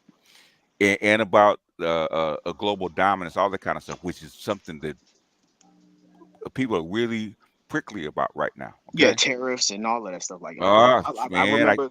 I remember watching a lot of your 3-4 hour, man. You know what I'm saying? I remember listening to all of your 3-4 hour panels and stuff like that. It went 6 last night. So was that it used to be 8. You missed so it. Was that on the panel last night that I was on? It was, yeah. Okay. It was later on. Yeah, it was later on. It's probably my internet started going crazy, so I just went my ass to bed, man. Yeah, Yeah, but I listen to as much of when you do your 6-7 hour streams. I listen to as much as I can, and I either got to go to sleep or if it's earlier in the day, I gotta go do life. But I try, man. I try to hang in there. What thing is, what I notice is people go throughout the whole week will go back and forth. You take like in an episodic fashion. Look at an hour here, an hour there, and take the whole week to actually go through the whole thing. No, like literally, Did I y'all just got did finished y'all watching your did video y'all on the discuss FOCAC at all? Who? FOCAC. Okay, I'm not understanding the term. Folk hack or FOCAC? It's the summit with Africa and China that just took. Oh, we touched on it, but thing is, what we actually did, because I was intimate with the beginning of this kind of stuff, right? Okay, we actually talked about Gaddafi, the African corridor, the investment in what and why the Chinese are actually doing what they are doing now, because originally it didn't actually want to do it for obvious reasons. Okay. And if for y'all don't know what FOCAC is, it's Forum on China-Africa Cooperation. Yeah, in other words, they're trying to, the West is trying to push back against BRICS taking over, right? Especially on the continent, right? So they're trying to they're doing what they should have done 20 years ago, was just to offer more investment in technology into Africa, right? So the Chinese have to up the ante. In fact, I actually showed an article on that, right, where China want to put in additional $50 billion into Africa, right? Right. And the US, military specifically African military. Yeah, because security is probably the next level, because all the West has is force, right? So what it's saying is that the U.S. and the West does not have enough money to counter what China's putting out. Nope, because guess what? China's not involved in multiple wars right now. China's not funding Ukraine, Israel, and these other proxies like Taiwan. So guess what China's gonna do? Like, okay, Yeah, a little 50 billion. Here's a little bit towards infrastructure. Here's a little bit towards military. So it's interesting, man. This whole I mean, geopolitical thing. I'm just over here with my popcorn, man. Like, okay, what the thing is, I laid out the whole roadmap for you 2 years ago. Okay, how this was actually going to go down. Okay, if what they proposed to the Democrats try to propose like 2.5 years ago didn't work, okay, it was actually going to be a route. It's a route right now. So they're not trying to stop it. They're trying to slow it down. That's what BGS. You laid out the roadmap for me more like, let's see, more like 4. You're talking 4 or 5 years ago. Well, the thing is, roadmap's been there. Go back and read. I think it's called Leaving America. When I read it, it was back in the early 2000s. About getting with black men getting outside the system and getting into a different system and changes you, stuff like that. It's where I really embraced that. I said, okay, I know I've been knowing it for a while, but now he actually identified why you need to get out of the American matrix into a different system. Even though he got into, like, I think it was St. Kitts, he went to St. Kitts and he actually got into an all-black system. The thing is, it was still outside the American bubble, okay, and how that changed. St. Kitts and Nevis. Huh? So what? Yeah. St. Kitts and Nevis. Yeah. The archipelago. Yeah. In other words, he saw all black people running all black country. Yeah. Go ahead. When you live overseas, man, it really changes you as a person. Yeah. It really does. Like it's like, wow. Like, I mean, I've always been like, quote unquote, woke. I know that's a bad term now. I've been in the black community. Shout out to Ta-Nehisi Coates. Ta-Nehisi Coates. Okay. It used to mean something. It used to be called conscious. What is it? Between the world? Right. Yeah, it used to be called conscious, but white people can't be conscious. They can be woke. Okay. Yeah. Between the world and me. Is that the book you're referring to? Yeah, it is the book. Yeah, with woke. Yes. Yeah. So I remember when that was those terms were good. Now But anyway, yeah, it changes you, man. So I'm just listening to what BGS says, and since then I've read a lot more on geopolitics, and I've learned more about modern countries like in the last 70 years or so. And so yeah, I got my popcorn over here, like, okay, all right, financial system stuff is running now. All right, give us some more money to Hey, Africa. It's I Jesse, interesting. you are that's very doing Jesse, you are doing what they call culturing yourself. Yeah, man, because I was in the pro-black community for so long, man. I was my knowledge base was kind of lopsided in terms of like history and literature and stuff. I was like 90% black, so I had to go back to the blueprint. Had to get some Dvorsky in me. Look at some Russian literature, American literature, Chinese literature, and get some modern history. Because I was more of a ancient history guy, so I know a lot of pre-colonial history, but I had to update on like how did the relations between Iran and Saudi Arabia happen in the last 40 years, stuff like that. You know what I mean? Is Randall Robinson quitting America? Quitting 2004. America. Yeah, 2004. Okay. Yeah, just over the past I hear you, gentlemen, just over the past 15 to 20 years, I just started to learn 15 to maybe 20 years ago that the world isn't Chicago, Illinois. Ah! I was like, wait a minute, I've been missing out on some shit. Hey, but I wanted to ask y'all, is it, because I got my passports and stuff like that, but is it really that, no places, Kansas or whatever the fuck they say, but is it really like a lift off your shoulders when you go overseas, just period? Where are you located now? What state? I'm in Atlanta. Okay. Okay. The easiest way, you're in Atlanta, just fly to the DR, okay? Just fly to the DR. Just for a weekend, right? Just fly there and just walk around, okay? And then notice the difference. What's the going cost for a passport these days? Well, I spent $130. Yeah, $130. Yeah. Yeah, $135. I was in Florida when I got mine. And they're all is that true? They're all blue? Yeah, they're blue. Well, that's the color. Interesting. Yeah, they're blue. All right. Real quick, not to change the subject too much. This has a little bit to do with it. And I'm asking, anybody can respond, but I'm mainly asking BGS. Is there truth to, because you mentioned Gaddafi earlier, that he had a plan to tie the African economy, not just Libya. He had a plan to tie the entire, or at least most, of the African economy to Africa's natural resources. Yes. And that's what kicked off what happened to him. I'll just put it that way. That's part of it.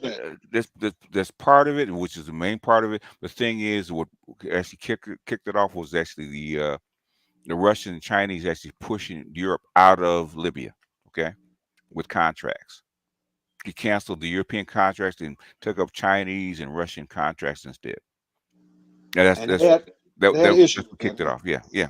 Plus, he was trying to unify the whole continent under the African Union, just like the European Union. Okay. In other words, and there's no separate contracts. Okay, we all deal as a union instead of a separate country. Wouldn't have needed so much foreign aid and assistance if that would have jumped off. In other words, you would get the proper price for your natural resources and labor and whatever. There you go. Right, you get paid right. I gave this example last night, right, where when I first started the work, it cost $2.50 per minute to call to the continent, right? Okay, because you were using a French satellite, they were getting like $500 billion a year just on monies on phone calls to the African continent. It's like $500 million a year just on that for one satellite. Phone calls? It's on phone calls, right? Okay, I think it's probably more than that. Yeah, about $500 million a year, right? So what Gaddafi did, right, with his oil money, is had the Chinese design a satellite for him, had the Russians launch it. And the cost, the first one blew up, whatever reason.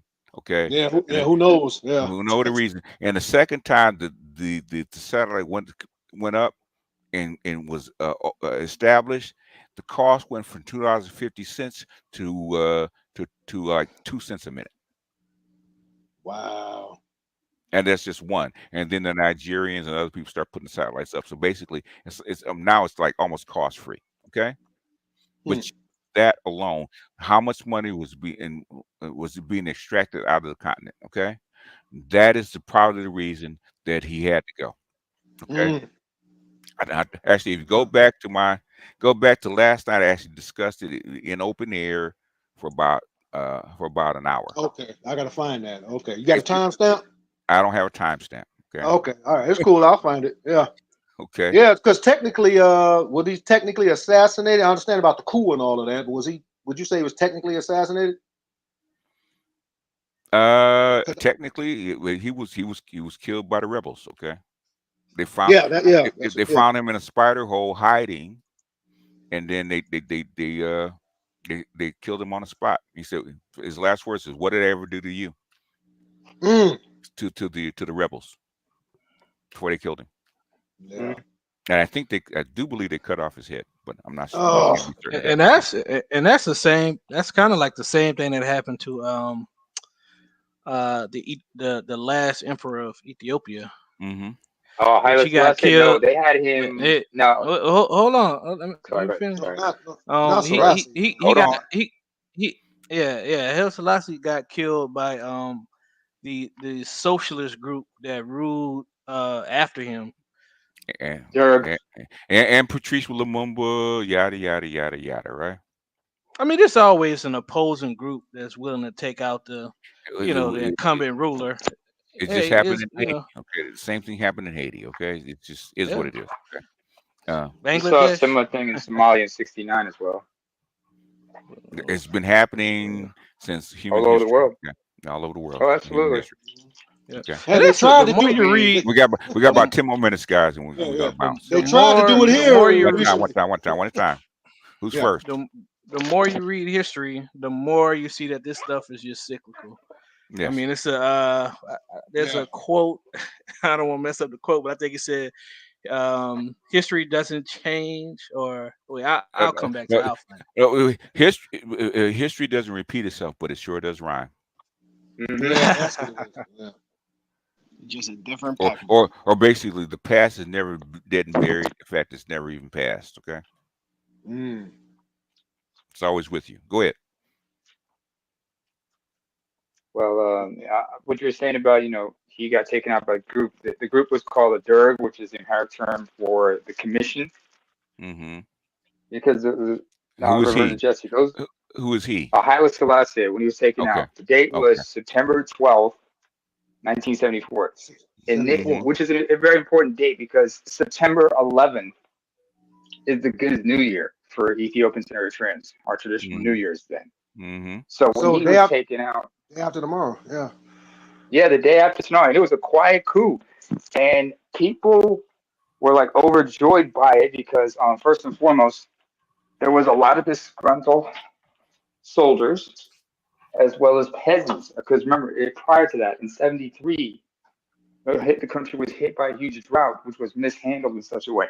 The second one within an 8-year period, they were hit with another drought about a few years prior to that, and that was mishandled as well. And then you also have people just frustrated with the uprising that was going on in Eritrea at the time. And there was talks of communism, but the problem was once Derg came in, first couple of years, they had a honeymoon period, but then the people realized what they were about. They were socialists and everything. They tried to fight against it. And then in the summer of '77 began this campaign called Red Terror. And by '75, you started seeing in various regions, ethno-regional rebel groups being formed. In '77, they began armed insurgencies. Some of those groups aligned themselves with the groups in Eritrea for mutual benefits. Prime example would have been the TPLF in Tigray with the EPLF in Eritrea. and I've been taught this and been burned into my brain since I was a little kid. So it's a neoliberal agenda after 1971. Same thing with in Chile. Okay. Pinochet. Pinochet. 73, Yeah. September 11th. Yeah. Salvador Allende getting taken out. Well, actually, he took himself out, so he would be captured, didn't he? Yep. Yeah. I'm sorry. Is That was confusing. Was that a yes or a no? Yeah, that's a yes. That's a Okay. It all matches. I'm trying to say it's all connected. Okay. Quick question for We got about Neymar. 5 more minutes. I'm about to drop off anyway. Neymar is is it Zimbabwe? Neymar, yeah, my bad. Is it Zimbabwe with the ruler? He passed away a few years ago, and he was in his 90s before he passed on. What's his name? Yeah. Robert Mugabe you talking about? Yeah. Say it again. Are you talking about Robert Mugabe or the Ethiopian? Yeah, Robert Mugabe. Yeah, I couldn't remember his name. Now I heard that I heard again Tariq Nasheed. He posted a video a few years ago talking about Rhodesia 2.0 because they celebrate. A lot of people celebrated Mugabe's death because I think he died of natural causes. Correct? Yeah, he did. Yeah, they didn't take him out, but I don't know what he had going on. They couldn't get him. No, they didn't try to kill him. The thing is, he tried to put his wife as head of state, okay, instead of his second in command. That's what caused. What was her name again? I can't remember her name. Or Gloria? Yeah, it might have been. But that's what happened. Okay. Is that what? Much younger wife too. Yes. Yeah, I'll bet. Yeah. But he called it Tariq. He is a character. He called it what do you call it? The Return of Rhodesia. It's not going to be Return of Rhodesia. 2.0. Basically, I forget the guy's name, but his first stop was not the British. First stop was actually the Chinese. Wait, what are you referring to? In other words, he had to get permission for the Chinese to actually take over first, and then after that, then the British. Then it's not going to be Rhodesia. Okay. He was being sarcastic. I understand that. Yeah. And Mugabe had his own issues. Okay, he wasn't not a perfect leader. Indeed. And the thing is, the problem with that country is stabilization of its economy. Okay, because they're almost like Argentina. Okay, their money was worthless and the economy was always in a state of flux. So basically, it probably still is. So basically, what the guy that took over was trying to do is actually strike a deal with the Chinese and the Western bankers to actually stabilize his economy and his currency. By the way, what he's supposed to do. One of his most famous quotes was, "We cannot continue as if this is still a connection, or we cannot continue as if this is still a British colony." Something to that effect. Yeah. Because he did something. He made sure that white citizens, especially if they were British, they could open whatever business they wanted, but they couldn't own the land that the business was built on. Yeah. There's a lot of African countries that actually did that because they didn't want that invasion, or even with Chinese and the foreigners, you can't own the land. Yeah. Okay. So there's a You lot. could sell what you wanted to sell, but you couldn't own the soil. In other words, they didn't want the soft coup that had been happening to their countries for hundreds of years. So you can open up a business, you can make your profits, but you can't own the land. Okay, and that's the case in most African countries now. Oh, absolutely. You can lease the land, but you can't own it. It doesn't belong to you. It belongs to the people. Go ahead. Yeah. Little tidbit information, like I was bringing up what happened. We got about 3 minutes. Yeah. And this is connected with Zimbabwe. Hey, I'm gonna keep listening. I'm gonna drop on down. Thanks for having me up, BGS. Okay, appreciate you. Stay safe, Wolf. Just a little bit of information. This is May 17th, 1991, just before the end of the both the Civil War in Ethiopian Independence War of Eritrea.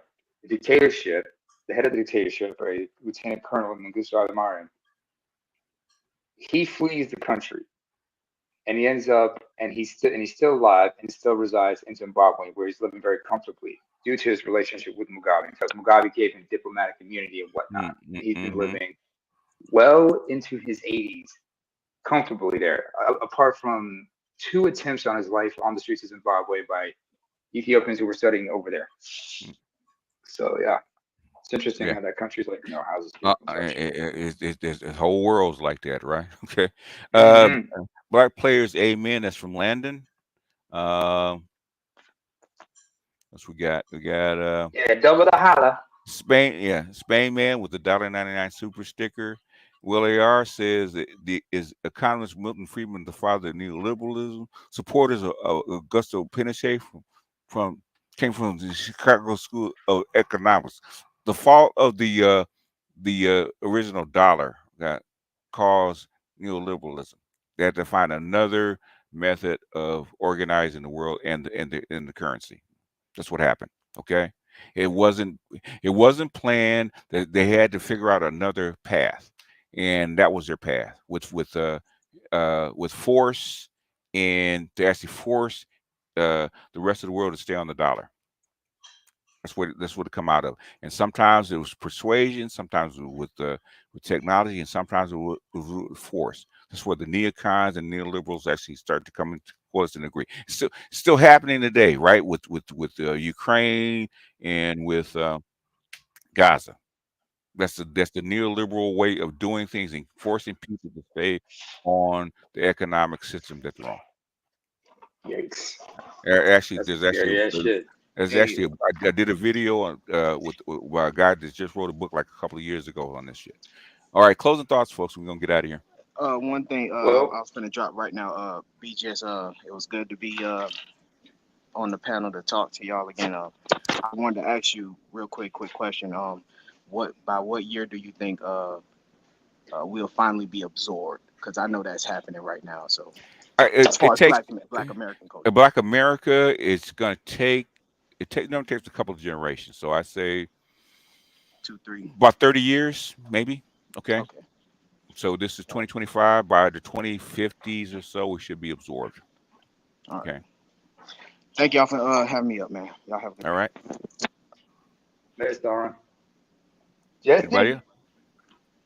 Anybody else? Closing thoughts? Yes, no, going once, going twice. Go ahead. Well, get your passports. You go ahead, brother. No, that's what he said. Get your passports. Get the hell out of the matrix. Is what he's saying. I see y'all brothers tonight. Get the hell out. Get the fuck out. Yeah, get the fuck out. Yeah. Well, thank you, Snowman, for that one. Because remember, his father told him, you got 2 options. You can get out or get the hell out. And he chose the third option, which was get the fuck out of there. Yep. So my closing statement, as usual, is y'all ain't shit, and God bless y'all for it. All right, folks. Guru, we got to chop it up sometime. And everybody play Earth, Wind, Fire September because we are in September. All right, good people.